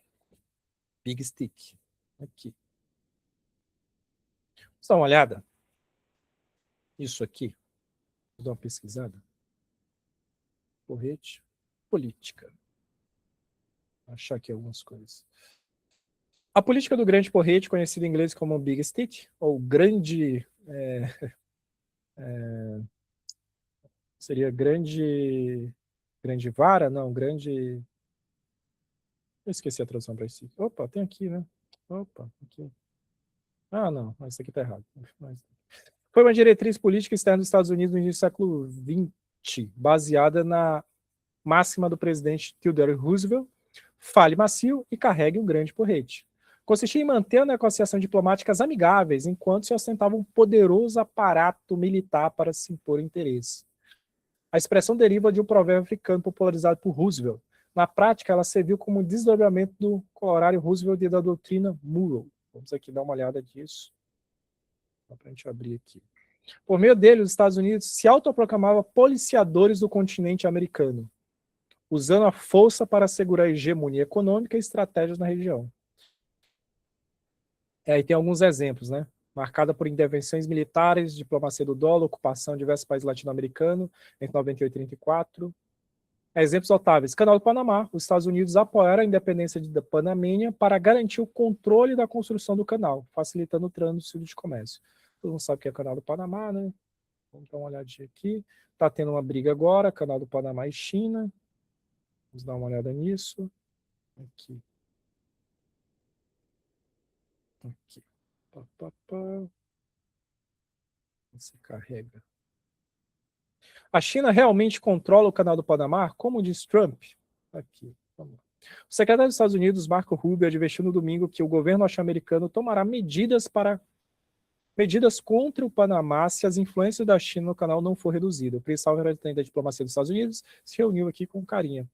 Beleza. De acordo com a agência de notícia AFP, Rubio informou no encontro do presidente dos Estados Unidos, Donald Trump, sustenta que o Panamá violou seus termos. Tem que devolver o Panamá. O Panamá é nosso. Basicamente, a China não pode usar esse canal. Então, tem essa discussão que pode vir no vestibular agora. Todo mundo sabe o que é o Canal do Panamá? Está tendo essa briga aí, mas talvez você nem saiba o que é o Canal do Panamá. Sim, sim, alguém não? Vamos dar uma olhada aqui. Vamos dar uma olhada aqui. O Canal do Panamá, interesse da China no canal. Você pode atravessar aqui com embarcações, atravessar com o comércio, então é importante essa passagem aqui. Só que a China faz muita passagem por aí e os Estados Unidos não estão gostando disso. Bom, então agora a gente sabe mais ou menos o que é o Big Stick, dá para ter uma ideia. Doutrina Monroe, vamos aqui. Doutrina Monroe foi a política externa dos Estados Unidos estabelecida em 1823 pelo presidente James Monroe, resumida: a América para os americanos. Seu objetivo inicial era impedir novas colonizações ou intervenções europeias no continente americano e garantir a soberania das nações recém-independentes. Aqui um pouco sobre isso, essas discussões. E a questão falava sobre isso, assim, acho que a questão, se você soubesse mais ou menos o que era, você já ia aqui, a cidade de atuação dele. Distintos momentos da política externa dos Estados Unidos da América convergem para o uso geopolítico de quê? De armas. Eu tenho arma, eu tenho armas nucleares, eu posso destruir você, beleza, vamos fazer parceria, diplomacia, mas saiba que eu tenho armas e posso acabar com o mundo. Vamos aqui, isso me lembra, vamos aqui, soft power e hard power. Vou dar uma olhada nisso. Hard power, poder duro, ou soft power, poder brando, são conceitos centrais nas relações internacionais, cunhada por cientista político Joseph Nye. Hard power se baseia na coerção e no pagamento, força militar, sanções econômicas, enquanto soft power foca na atração e persuasão, cultura, valores da diplomacia. Os Estados Unidos atuou e atua grandemente nos dois viés, tanto em força militar, eu tenho muito poder militar, mas também na cultura, no Hollywood, dando dinheiro para essa galera, para fazer filmes, para influenciar. Não é questão só de filmes, bonito. Não, mas tem uma questão assim, de valorização do norte-americano, dos Estados Unidos, como grande, como Salvador. Aqui vai ser o país invadido pelos extraterrestres, nossos patriotas vão salvar o mundo. É uma forma de influenciar o mundo, de trazer uma atração, de as pessoas terem na cabeça esse viés do que é essa grande América, esse sonho americano. Então tem ali o soft power também. Mas falando em soft power, vamos dar uma olhada em quê? Aqui, aparece questões. Isso aqui, soft power, Zé Carioca. Aqui. Vamos dar uma olhada aqui, que isso é de questão. Questão de vestibular. Zé Carioca aí. Quando desenho animado e geopolítica. Quando a Disney foi ao Brasil. Influência da gigante de entretenimento é mundial, mas nem todos mereceram o personagem de recepção de chefe de Estado. Com Zé Carioca e visita de Walt Disney ao Brasil, os Estados Unidos exerceram soft power na América. Walt Disney vai para a América do Sul. Saludos, amigos! Vocês nem sabem que o Brasil fala português. Tacaram saludos, amigos aí, entendeu? Aí traduz hello, friends. Cara, nem tiveram a chance de... Qual é que eles falam? Não, daqui para baixo, do México é tudo espanhol, filho. Não, ninguém vai notar a diferença, não. Saludos, amigos. Considerado hoje o maior conglomerado de mídia de entretenimento, The Walt Disney Company comemora 100 anos em 16 de outubro de 23, mas sua influência sobre o Brasil transcende a diversão, sobretudo durante a Segunda Guerra Mundial. E o Estado Novo. Estado Novo já tem a Getúlio Vargas. Estado Novo, Getúlio Vargas, lembrem disso. Estado Novo, Getúlio Vargas, vai cair uma questão sobre ele. Agora que eu falei, não vai cair, né? Mas tudo bem. A companhia foi uma arma de soft power para os americanos sobre o Brasil, com direito à visita especial do próprio Walt Disney e a criação de um carismático e estereotipado personagem, o Zé Carioca, papagaio com pinta de malandro, que nos Estados Unidos acabou sendo conhecida como Joey Carioca. Com certeza trata-se de uma estratégia de soft power, comenta o publicitário Paulo Cunha. A Disney, ao usar a representação dos valores morais e culturais dos Estados Unidos, influenciando especialmente as crianças com um padrão aceitável socialmente, colaborou muito para a perpetuação de um estilo de vida modelo. Contra os nazistas, a boa vizinhança. Mas esse curso da chamada política da boa vizinhança, um esforço do governo americano, aí o Roosevelt novamente, tem uma coisa aqui para a gente lembrar. Vou anotar aqui. Que outra curiosidade para vocês aí. Tá aqui. Para aproximar-se dos países da América Latina, né? Para deixar a galera, os nazis, do outro lado. Porque o Getúlio, na verdade, não tinha ainda muita certeza, não. Só depois que realmente começou a ter certeza. Era uma tentativa de inibir a influência dos nazistas e fascistas dentro do continente. Aqui, aí o Zé Carioca, o personagem, veio ao Brasil. Então, se cair uma questão sobre isso, vocês vão lembrar. Soft power, poder aí através da cultura, da influência, não é o hard power, o poder duro, não é armas. Beleza. Cheio de clichê e tal, falando em espanhol. Esse é o Zé Carioca. O Zé Carioca. Beleza, então pode vir questão. Acho que já até caiu a questão. Zé Carioca. Vamos olhar.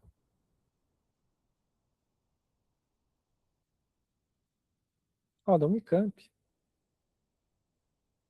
Vamos ver se a gente acertaria. Em 1942, o estúdio da Disney produziu o desenho Alô, Amigos, que apresentava o personagem da Carioca. 2 anos depois surgiu a nova animação, The Three Cavaleiros. Os Três Cavaleiros. Tipo, não é México aqui. Conhecido no Brasil, Você Já Foi à Bahia? Olha, a tradução Os Três Cavaleiros, a tradução no Brasil. Você já foi à Bahia? Tem tudo a ver, né? Tudo a ver. Mas tudo bem.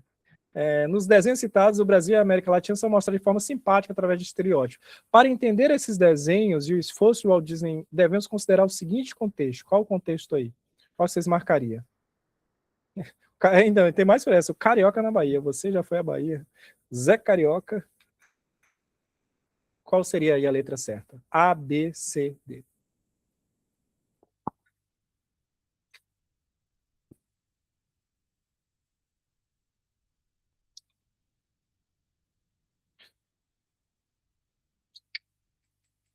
Letra A, letra A. Aqui, Big Stick a gente já viu, né? Isso aqui tem a ver com hard power, com aquela outra questão lá. E aqui, será que é letra A? Segunda Guerra Mundial e a política da boa vizinhança? Acho que sim, letra A. A questão retrato, contexto político, é o que a gente leu agora há pouco. Texto nazi, aumentar a influência aqui dos Estados Unidos na América Latina, boa vizinhança, mas eu tenho armas. Então tá aí, então pode vir numa questão de vestibular. E eu saludo os amigos. Já caiu mais de uma vez, né? Zé Carioca. Vou ver onde foi que caiu essa daqui. Instituto Federal Rio Grande do Norte. Tá aí. Questão interessante. Deixa eu olhar aqui o chat, mais alguma coisa? Vamos para uma outra coisinha aqui que eu lembrei. Curiosidade. Aqui. Tá. Antes daqui de eu ir para uma outra coisinha, vamos aqui, curiosidade para vocês.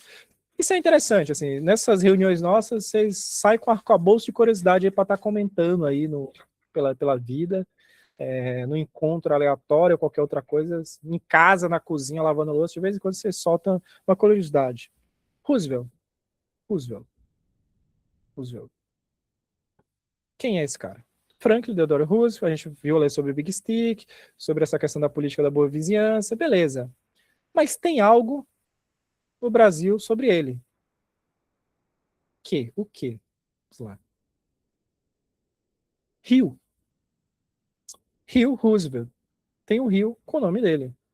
O nome dele. Aí, para curiosidade de você. Tem a Praça Theodore Roosevelt, né? Mas tem um rio. O Rio Roosevelt é um curso d'água brasileiro. Peraí, agora eu fiquei curioso. Por que a praça tem esse nome? Será que foi aleatório? Porque ele fez uma visita no Brasil. Escreveu o nome dele errado. Praça Wiki. Deixa eu ver se tem alguma coisa na Wiki. Vamos ver. Tá. Aí vai ver aleatório. Fizeram um sorteio e decidiram que esse seria o nome. O Logradouro, beleza, entre as ruas Consolação e Augusta, né, elevado. Já foi conhecida como Praça da Consolação. Você queria se consolar, você ia até lá. Na época, Higienópolis, Velódromo, Senhora da Consolação, área. Criado originalmente sem planejamento, como várias coisas aqui. Tá. Criado originalmente sem planejamento, a praça foi asfaltada na década de 1950, sem o devido nivelamento do terreno, que passou a causar deslizamento que acabava com parte do asfalto. Foi a partir dessa urbanização que nos registros oficiais da cidade passou a constar o nome de Logradouro Praça Roosevelt. A área livre atrás da igreja passou a ser estacionamento para 700 carros. Mas por que o nome? Tem um dedo da FAO aqui. Tá. Quando o Jânio Quadros assumiu a prefeitura de São Paulo pela segunda vez, em 1986, anunciou a ideia de construir garagens subterrâneas sobre diversas praças da cidade. A Praça Rua foi citada. Mas de onde veio o nome? Construiu inauguração, conclusão. Aí, eu acho que não. Acho que não é por conta do mesmo nome. Tá. Degradação, ok. Skatista, revitalização. Ah, origem do nome. Vamos ver se tem a ver com a visita. Não, pela data ali não é visita ao Brasil. Homenagem, beleza. É isso, só quiseram homenagear? Foi por isso? Não tem um significado? Não tem... nasceu em Nova York, beleza, sei, sua política New Deal, beleza. A área durante o século foi considerada a rebalde da cidade. Era antes Praça da Consolação. Em 1948, por meio do projeto de lei 97, de autoria do vereador Décio Gris, a praça, que tinha o nome de Praça das Guianas, passa a se chamar Praça Franklin Roosevelt. Toda a praça era então um imenso estacionamento. É isso. Assim, no dia 25 de janeiro, ela foi inaugurada então pelo presidente Médici. Basicamente é só São Paulo puxando o saco dos Estados Unidos. Basicamente é isso. Basicamente é coisa de São Paulo aqui. Basicamente é isso. Ó. São Paulo puxando o saco dos Estados Unidos. Época da ditadura, vamos colocar o nome aí do presidente dos Estados Unidos. Ai, ai, ai. Que a história se repete.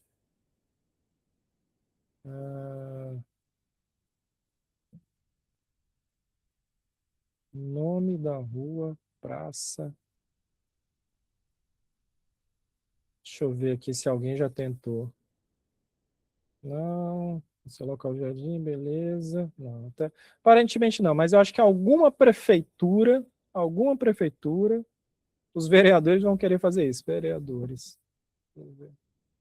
Até agora não apareceu nada aqui, mas em algum lugar eu acho que alguém vai solicitar isso. Assim. Bote o nome dessa praça de Trump. Mas é isso. É paulista sendo paulista. Só uma babação de ovo danado. Vamos olhar aqui, curiosidade. O antigo Rio da Dúvida é um curso d'água brasileiro de 679 quilômetros que nasce em Rondônia, atravessa Mato Grosso, deságua no Amazonas, onde é afluente do rio Arupurã. Ficou mundialmente famoso pela expedição científica Rondon e Roosevelt. Isso aqui que eu queria trazer para você. Teve essa expedição científica aqui. Acho que nem todo mundo sabe. A expedição científica Rondon Roosevelt ocorreu entre 1913 e 14, visando, e, salvo engano, ele quase morreu nisso, visando seguir o curso do Rio da Dúvida. Depois foi colocado o nome do presidente lá, a fim de determinar se era ou não afluente do Amazonas, e teve como dos líderes Marechal Cândido Rondon e o Theodore Roosevelt.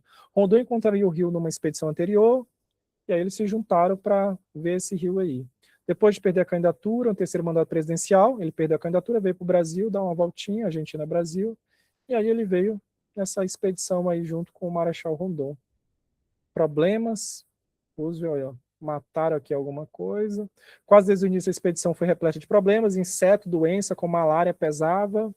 A tribo nativa Cinta Larga, que você já sabe, eu não vou clicar aqui, porque você já sabe, acompanhou a expedição e foi fonte constante de preocupação. Os nativos poderiam ter, a qualquer momento, dizimado a expedição e levado suas valiosas ferramentas de metal. Então, ele estava desconfiado do Cinta Larga. Dos 19 homens que participaram da expedição, 16 retornaram. Um morreu por afogamento e no início de abril um carregador chamado Júlio atirou e matou um outro brasileiro que pegou roubando comida. Então, aí, essa estranha conexão. Uma desastrosa viagem de rua. Beleza, vamos aqui. O que tem mais? Deixa eu ver. Ah, tem um negócio interessante. Alguém aqui, professor, eu fui ver o que era New Deal, encontrei isso. O New Deal foi um pacote de medidas econômicas e sociais implementado nos Estados Unidos pelo presidente Franklin Delano Roosevelt, criado para combater a Grande Depressão da crise de 29. Aí você vai trazer, eu vou anotar aqui, a gente vai falar então sobre isso. E aí a gente vai conectar com crise de 1929. A gente aproveita e já fala sobre isso. Pode ser? Por isso que é legal, eu gosto sempre dessas reuniões, porque aí eu vou vendo coisas no chat, eu vou lembrando, nem tudo eu vou lembrar de cabeça, aí a gente vai puxando, falando. Tem uma galera que fica puta, assim. Eu lembro de uma pessoa que eu mandei, ela falou assim, pô, mas você respondeu só 2 questões e tal, não sei o quê, cadê o gabarito? Eu falei, não, o gabarito é esse, ó. Essa é a letra A, essa é a letra B, essa é a letra C, E aí? Eu acho que isso não ajuda muito. Vamos aqui. Outra coisinha aqui, vocês lembram Soft Power? Agora vamos falar K-pop. Vamos aqui entrar na era K-popera. Aqui. Como estratégia sul-coreana que funcionou K-pop e cinema pode inspirar o Brasil? Aí. Então, abraça a foto do grupo sul-coreano BTS antes do show em Seul, que marcou o final da turnê mundial da banda. Tá, vamos lá. Aqui alguém falando o perfil dos fãs, como sei. Daí tem Hot Six. Em 2019, o Parasita provocou um impacto de magnitude ainda maior, ganhar o Oscar de melhor filme, a principal estatueta da noite. Também, recentemente, o K-pop virou um fundo de investimento negociado na Bolsa de Valores, junto com o índice de acompanhar o desempenho de 30 empresas de entretenimento do país asiático. É um sinal de que muitos apostam em espaço para expandir a popularidade do gênero. Aí vem que cai no vestibular, não vai cair. Qual o seu BTS favorito? Letra A, Kim Jong-un. Letra B, Kim Jong-un segundo. Não vai cair assim. Até porque esses nomes são do líder coreano. Do norte. Da Coreia legal, a do norte. A Coreia do Sul é citada recorrentemente como um exemplo de sucesso da indústria criativa, com resultados consideráveis para a economia local. Levantamento do K-Office, Fundação Coreana para Intercâmbio Cultural Internacional, aponta a exportação ligada a conteúdos produzidos pelo país atingiram 11,6 bilhões no ano passado, incluindo o setor de games, que possui um peso substancial nessa conta. Mais que números, há um efeito cascata no fenômeno mundial. Com interesse pelo país em alto, o turismo teve um salto. Há uma demanda internacional pela gastronomia, por produtos alimentícios locais.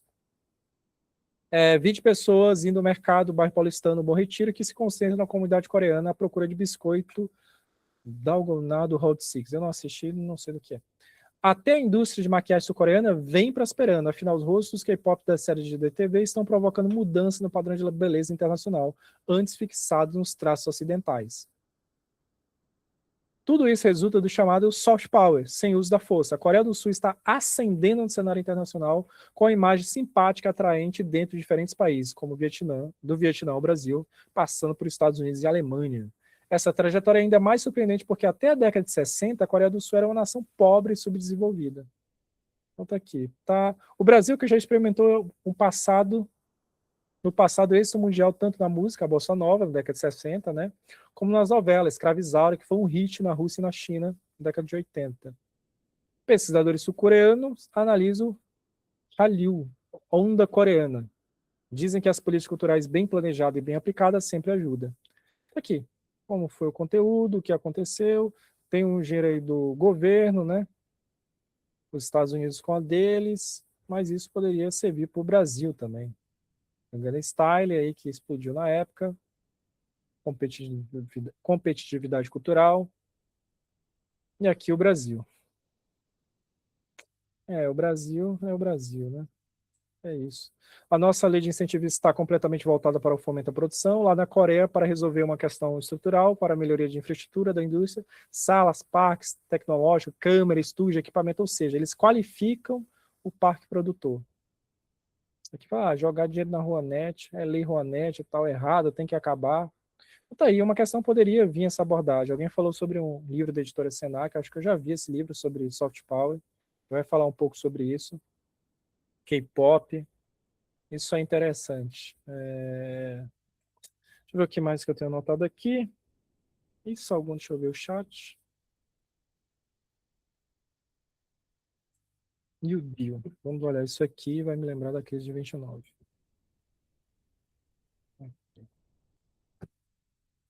Nova cor. Aqui. New Deal foi um pacote de políticas públicas e reformas econômicas criada pelo presidente Roosevelt, entre 33 e 38, para salvar os Estados Unidos da Grande Depressão, foi a crise de 29. Inspirado em teorias economistas, o plano abandonou o liberalismo clássico, estabeleceu uma forte intervenção do Estado na economia. Quando o liberalismo falha, quando o capitalismo falha, quando tudo está dando errado, agora o Estado vai salvar a economia. Vamos salvar a economia. Basicamente é isso. Mesma coisa aqui da crise de 2008, né? O Estado vai salvar os bancos. Mas dinheiro para pobre, Bolsa Família, não é investimento. É ruim. Então, esse foi o New Deal, mas vamos olhar aqui. Crise. Crise de 29. A Grande Depressão. Esse vídeo aqui do Descomplica é bem legal para dar uma olhada. Tá? A Grande Depressão. Essa foto parece ser Sebastião Salgado. Não. Tá. O que é essa foto? Fotografia minha. Ah, tá. É dessa pessoa aqui. É que eu já vi essa foto em algum. Ela é capa de alguma coisa que eu não lembro. Seja. Crise de 29, ou a depressão, foi a maior crise financeira da história dos Estados Unidos, que teve início em 29 e persistiu até aí ao longo da década de 30. A Grande Depressão é considerado o pior e mais longo período de recessão. Esse período de depressão econômica causou altas taxas de desemprego, quedas drásticas no produto interno bruto, de diversos países, né, porque tem essa conexão. Então, deixa eu ver se tem algumas explicações aqui. Mas o que cai no vestibular, geralmente, eu vou colocar aqui, cai essa relação aqui. O Fordismo foi um sistema de produção em massa focado na fabricação contínua em larga escala. A sua incompatibilidade com o poder de compra da população gerou uma grave crise de superprodução. Então, produzia, mas quem vai comprar? Que culminou na crise de 29. Isso me lembra outra coisa que resolve também esse problema. Deixa eu escrever aqui.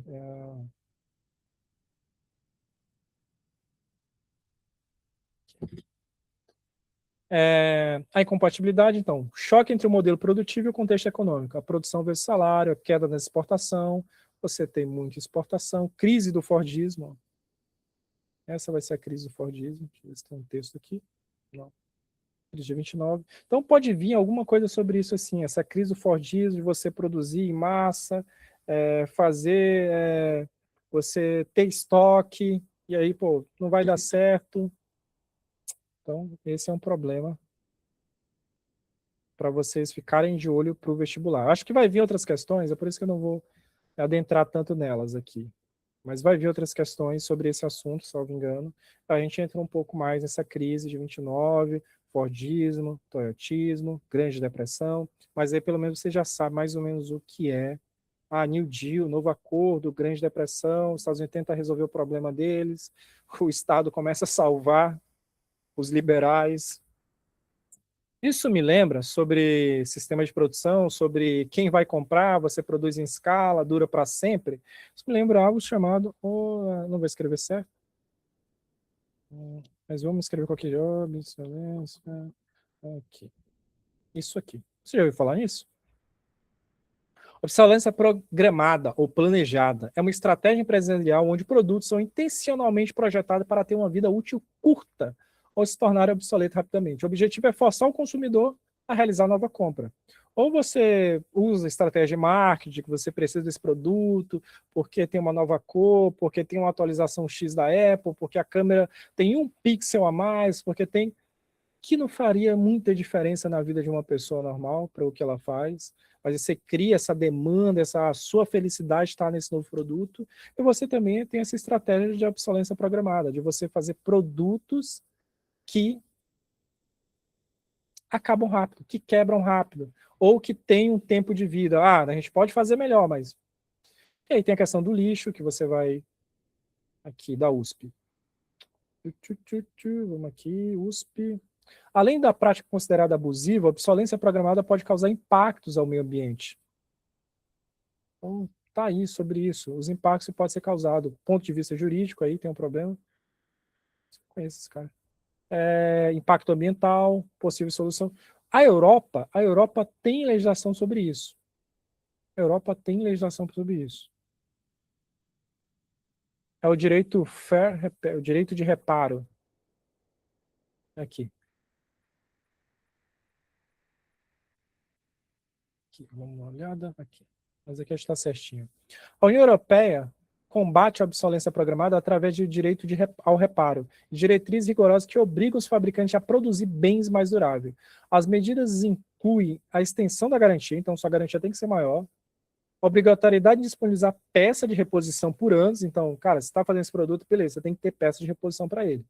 Bloqueio de prática de software que limita o desempenho, então você tem uma atualização de software, a atualização do celular, que o seu celular vai ficar pior. Então, baterias removíveis, a partir de fevereiro de 2027, tem que ter baterias removíveis.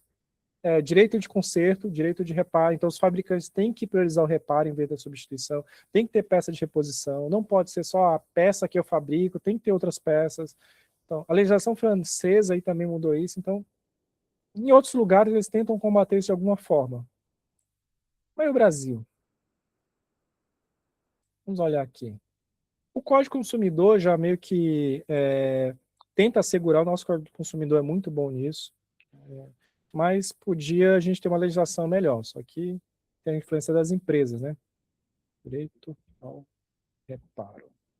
Reparo, Brasil. Aqui, por que o Brasil precisa regulamentar o direito de reparo?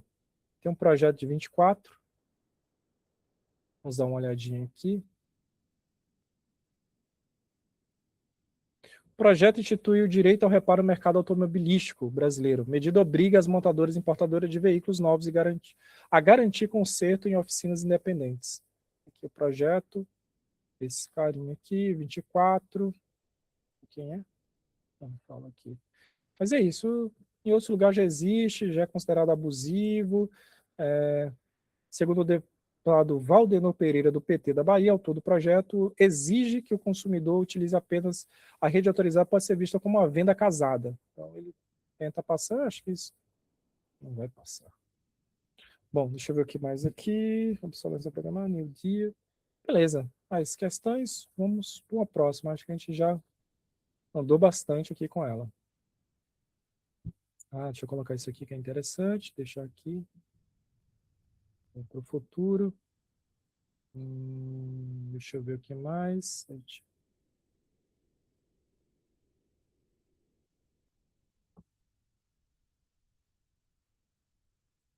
Deixa eu pegar aqui mais um para deixar aí.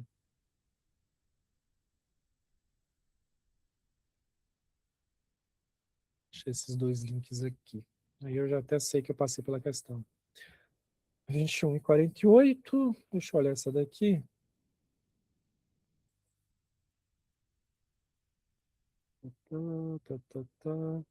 É, acho que a gente faz mais essa. A gente faz mais uma, mais ou menos. Vamos ver aí. Acho que mais uma e ok. Tudo bem? A gente vai fazer três, né? Ai, ai, três questões. A gente vai conseguir. Tem muitas questões aí. A gente vai.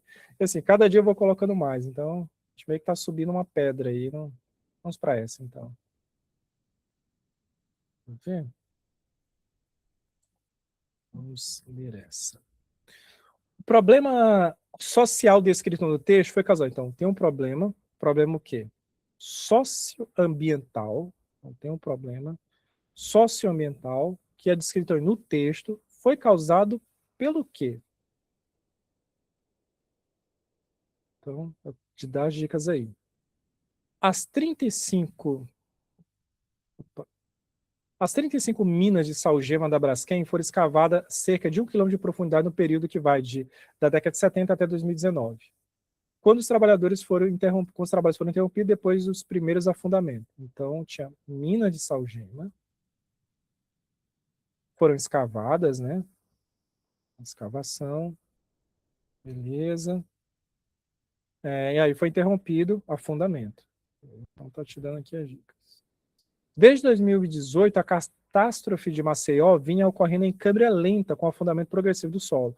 No final de 2019, o processo acelerou, chegando a 5 centímetros por hora. Caramba, 5 centímetros por hora em 30 de novembro. Um dia antes da prefeitura decretar estado de emergência na cidade, após o solo ceder quase 2 metros.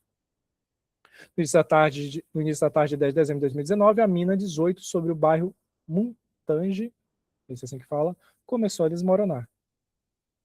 E aí? Vamos aqui, uns 10 segundinhos aí para você dar uma olhada. Letra A, letra B, letra C, letra D, letra E. O problema socioambiental, aí do texto, foi causado pelo quê?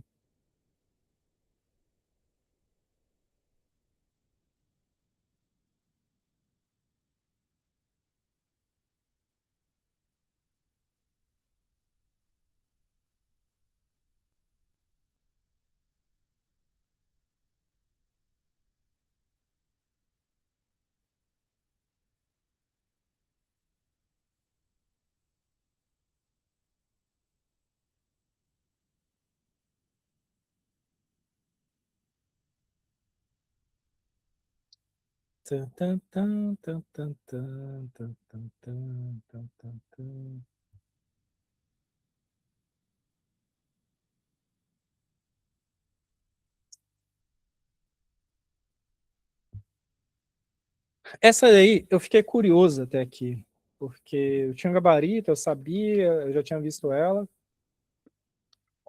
Eu até entrei naquele site, o estuda.com, porque lá ele aparece a taxa de acerto, né?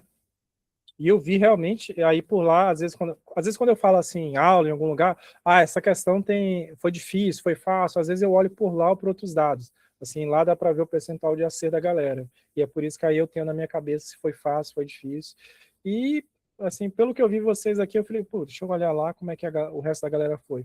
Realmente, assim, a grande parte da galera foi na letra E. Apesar dela estar errada. Ela está errada, a letra E. A letra certa é a letra D. D de doido, D de Deus. Bora olhar o porquê. Talvez isso aqui tenha confundido alguns. Eu não sei o que é isso. Vamos olhar. Agentes exógenos ou externos são elementos naturais e atrópicos que atuam na superfície terrestre, esculpindo, degastando e modelando. Diferente dos agentes internos que criam as formas, elas realizam lapidação da paisagem. Agora, exógeno, eu estou falando de coisa externa. Vamos olhar aqui. Tem umas imagens que mostram isso aqui. Cadê? Agentes externos. Tem período físico, químico, biológico. Quando a gente está pensando em externo, aqui, aqui você vai ter ideia para saber que é o contrário disso aqui. Agentes do relevo. Os agentes do relevo são força interna e externa. Agentes internos, endógeno, vulcanismo, sismicidade, tectonismo. E lá a gente estava falando de quê? Afundamentos do solo, desmoronar, as coisas estavam se mexendo, tinha um movimento aí, as coisas estavam... Não era alguma coisa de fora, assim, não era... acho que muita gente vai por ela porque pensou, ou não sabia o que era a palavra, ou pensou questões humanas. Aqui não está antrópico, assim, por exemplo, por causas antrópicas, porque o homem, antrópicos, eu estou falando de o homem causou. Mas aqui está falando desse problema de movimentos de massa. Então, o problema socioambiental descrito no texto foi causado pelo quê? Ampliação dos movimentos de massa. Você fala, não, mas não foi isso, foi por conta das pessoas que fizeram aquilo. Sim, mas aí isso foi tudo dando errado porque a massa terrestre que estava embaixo das pessoas começou a mexer. Não foi algo vindo de fora, exógeno. Mas até fui conferir aqui no estuda.com, realmente a maioria da galera vai na letra E. Eu, quando eu olhei essa questão, eu não fui para a letra E porque, não, mas não é de fora. Você tem um... Ah, vou jogar essa daqui, movimento de massa. Vou jogar como se fosse um terremoto. Retratação do manto terrestre não era, né? Expansão da margem continental, ok. Diminuição do nível aquífero, não tem nem por que marcar essa. Aí, algumas pessoas voltando, mas as pessoas que causaram isso, o problema socioambiental descrito no texto foi causado pelo quê? Por esse movimento de massas, que foi aumentado, ampliado, ele teve seu ignição, seu start por humanos. Vamos olhar aqui. Tá. Vou até colocar essa imagem aqui. Aí fica pronto. Né? Aí vai ficando aqui, né? Vou botar aqui. Beleza, vou deixar aqui. Vamos olhar uma outra coisa aqui. A questão me lembra algumas coisas. Então, movimento de massa. Movimento de massa são deslocamento do solo, das rochas ou detrito em costa baixa impulsionado pela gravidade. Aqui tem umas imagens. Eu lembro de ter visto uma imagem bem interessantinha.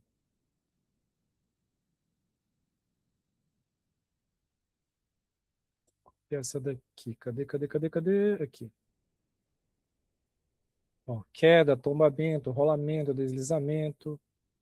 Tudo tem relação com isso. Aí você vai pensar, essa questão, ela é interessante, ela é maldosa ao mesmo tempo, porque ela não está cobrando, tipo, para você falar que foi as pessoas que acabaram gerando isso tudo. Está olhando para o tipo, realmente, do que aconteceu ali, o que estava acontecendo na Terra, na natureza, teve um problema ambiental, beleza, mas isso é o quê? Isso foi o movimento de massa. Aí sim, por que foi causado essa outra coisa? Aí iria para uma pergunta, pensar no humano, no antrópico, nas pessoas. Daqui, isso aqui, vamos agora destrinchar mais. Mina de Salgema. Sim, foi os humanos. Foi causado pelos humanos. Mas aí a questão era basicamente assim. Ah, vamos supor deslizamento de terra. Deslizamento de terra, várias pessoas vão ser atingidas, e foi causada por uma empresa. Vamos supor, uma empresa está fazendo algo que não deveria, acabou fazendo com que deslizasse a terra. A pergunta que eu queria saber sobre esse deslizamento de terra. Tipo, matou várias pessoas, alguém estava fazendo alguma coisa lá em cima e matou várias pessoas. Beleza. Aí a pergunta seria, esse problema socioambiental foi causado pelo quê? Causado por esse deslizamento de terra. Essa questão é interessante porque ela não traz uma outra alternativa que vai falar sobre o homem, sobre as pessoas. Porque ela poderia perguntar esse problema, mas o texto já entregou de bandeja que era a empresa que estava causando isso. Então ela não foi por esse caminho, ela foi olhar a outra, assim, tinha pessoas aqui embaixo, deslizou terra, uma empresa estava... Ela não ia falar que deslizou terra, né? Está acontecendo isso, aconteceu essa tragédia, que foi deslizamento de movimento de massa, deslizamento de terra, alguma coisa assim. Ela não perguntou quem causou esse deslizamento, por que ele foi ampliado, então ela foi para outro caminho. Pelo que eu vi, essa questão realmente foi muito difícil, muito difícil. Muito difícil. Então, essa foi para errar. Mas aí eu peguei ela porque é interessante a gente falar sobre isso. O salgema é um minério subterrâneo de cloreto de sódio, originado da evaporação de antigas massas de água oceânica, beleza. Matéria-prima e vital para a fabricação de PVC. Vamos olhar aqui como é tirado. Aqui a gente olha essa alternativa. O que é o salgema? Causa do afundamento em área de mina de Maceió. E para que é usado? Ele é igual ao sal marinho? O que é que profundidade fica o sal? Areia, argila, arenito, folheto, calcário, aglomerado, folhetos e lá embaixo, isso aqui. Os poços de sal ficam a uma distância da superfície de aproximadamente 40 prédios, de 10 andares. 40 prédios de 10 andares. Isso aqui é muito alto. E aí a galera, a empresa, né, foi fazendo essa escavação, foi puxando, puxando, puxando, e achou, não, não vai dar nada, não vai dar nada. Deu. Começou a afundar a cidade. Aqui, ó, pasta de dente para muita coisa, né? Aqui, pipi, muita coisa. Aqui, Maceió, Braskem.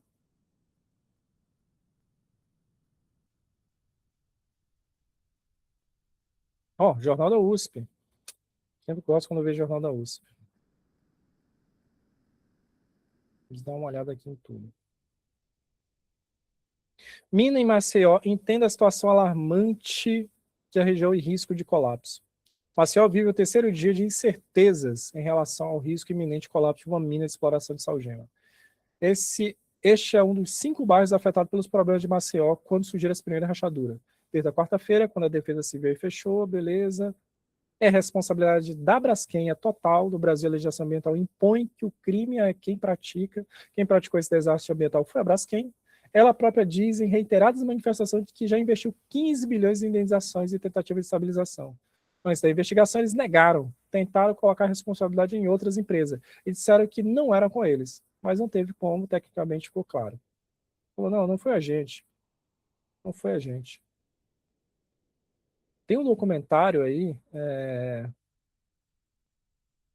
ó, o problema foi causado pela exploração de salgema. De acordo com o Serviço Geológico do Brasil, a mineração teria causado uma instabilidade no solo. Aí, 19 cavidades. Tem um documentário que fala sobre isso, assim, é bem triste, né? Bem triste, assim, das pessoas, o lugar vazio, de onde elas viveram, bem, bem doloroso, assim, das memórias das pessoas. Deixa eu ver como tá hoje. Vamos ver aqui umas fotos.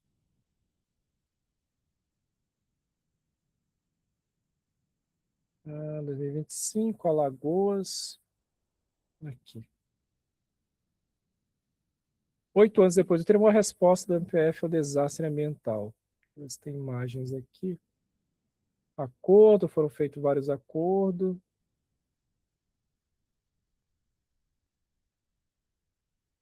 Como estão hoje os bairros fantasma? Aqui.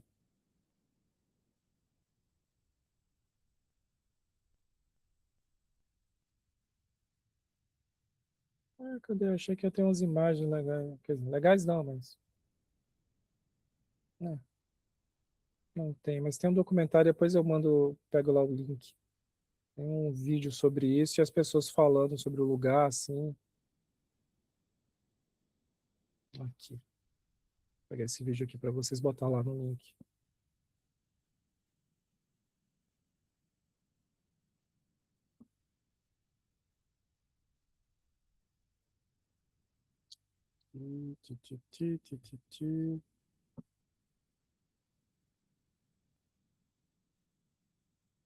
Que restou de Maceió.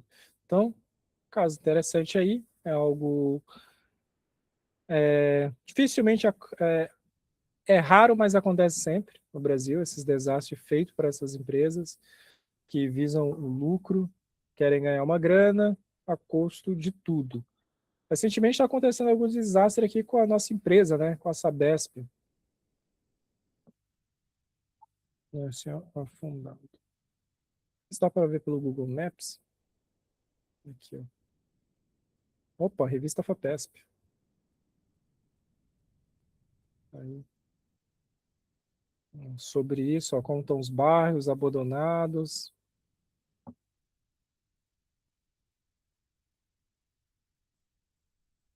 Ah, isso aqui tem cara de questão. Como a Terra pode afundar? Rochas se deslocam para atividades cavidades abertas pelas minas. A extração de salgema forma cavidades em camadas entre 800 a 1.200 metros abaixo da superfície. Casas e prédios abalados. Aquífero. E aí vai descendo a mina. O equilíbrio entre a camada de rocha acima de mina se altera. A extração do salgema. As rochas, inserção de água. Sem diálogo. Interessante, eu vou pegar isso aqui e colocar lá. Opção, esse aqui parece ser muito cara de uma FUVEST, né? Vou colocar aqui. Mais ou menos parece vir. Deixa eu ver o que mais eu lembro sobre esse assunto. Penso mais em alguma coisa aqui. A Sabesp está fazendo algumas coisinhas também, né? Sabesp recentemente, caixa d'água. Aqui. Deixa eu ver como é. Tá. Alguém falou que foi a justiça holandesa que julgou a Braskem. Deixa eu olhar aqui. Não sei, ó.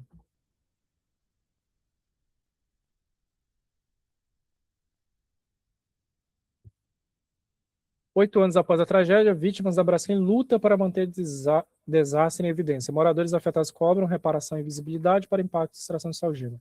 A campanha busca transformar multas em projetos coletivos. Exato 8 anos. O primeiro tremor foi registrado em 3 de março de 2018, marcou o começo para ampliar a visibilidade. Uma das principais reivindicações é que a multa de 154 milhões aplicada pela Justiça à Braskem seja destinada a projetos coletivos. Aqui não fala muito sobre. Eu não tenho certeza se já teve algum andamento, alguma coisa assim. Tem aqui um site, mas não conheço o site. A Justiça indeniza a companhia estatal de 221 bilhões. Fez um acordo. A Braskem faz acordo de 1,2 bilhões com Alagoas por afundamento no solo em Maceió. A Petroquímica afirma que 139 milhões já foram repassados e o restante será pago em 10 parcelas anuais.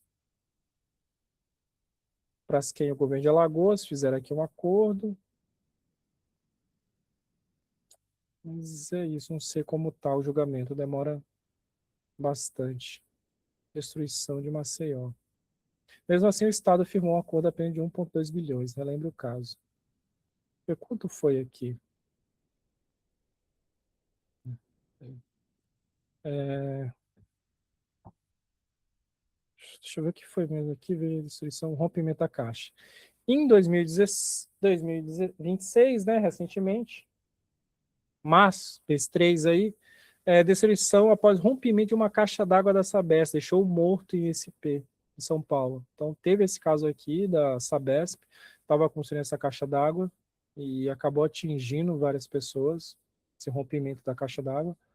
A empresa cortou gasto, né, está diminuindo o número de funcionários. E aí, recentemente aqui, Jaguaré.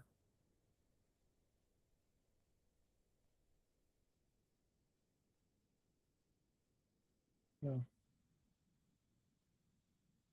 Então, teve esse explosão no Jaguaré. Sabesp com gás afirma acordo. Após protesto, moradores de Jaguaré afirmam que segue sem garantia de moradia definitiva e cobra soluções à Sabesp e à Comgás. Na noite de sexta, dezenas de pessoas protestaram contra o fim do contrato com o hotel onde as pessoas estavam hospedados. Essa foi a destruição. Depois do incidente. Ver se tem uma explicação aqui, que vai dar um resuminho para quem não sabe. Sabesp dizendo aqui que vai manter os acordos. Bom, é isso. Esse é o país que a gente vive. Deixa eu ver mais alguma coisa no chat. Se eu lembro mais algo sobre isso. Não, daqui era só isso mesmo, só falar sobre o Maceió, mostrar isso aqui, essa diferença. A outra aqui já vai demandar tempo, a gente vai ter que falar sobre muita coisa. Bom, eu vou falar a gravação e vou abrir aqui para a gente conversar melhor.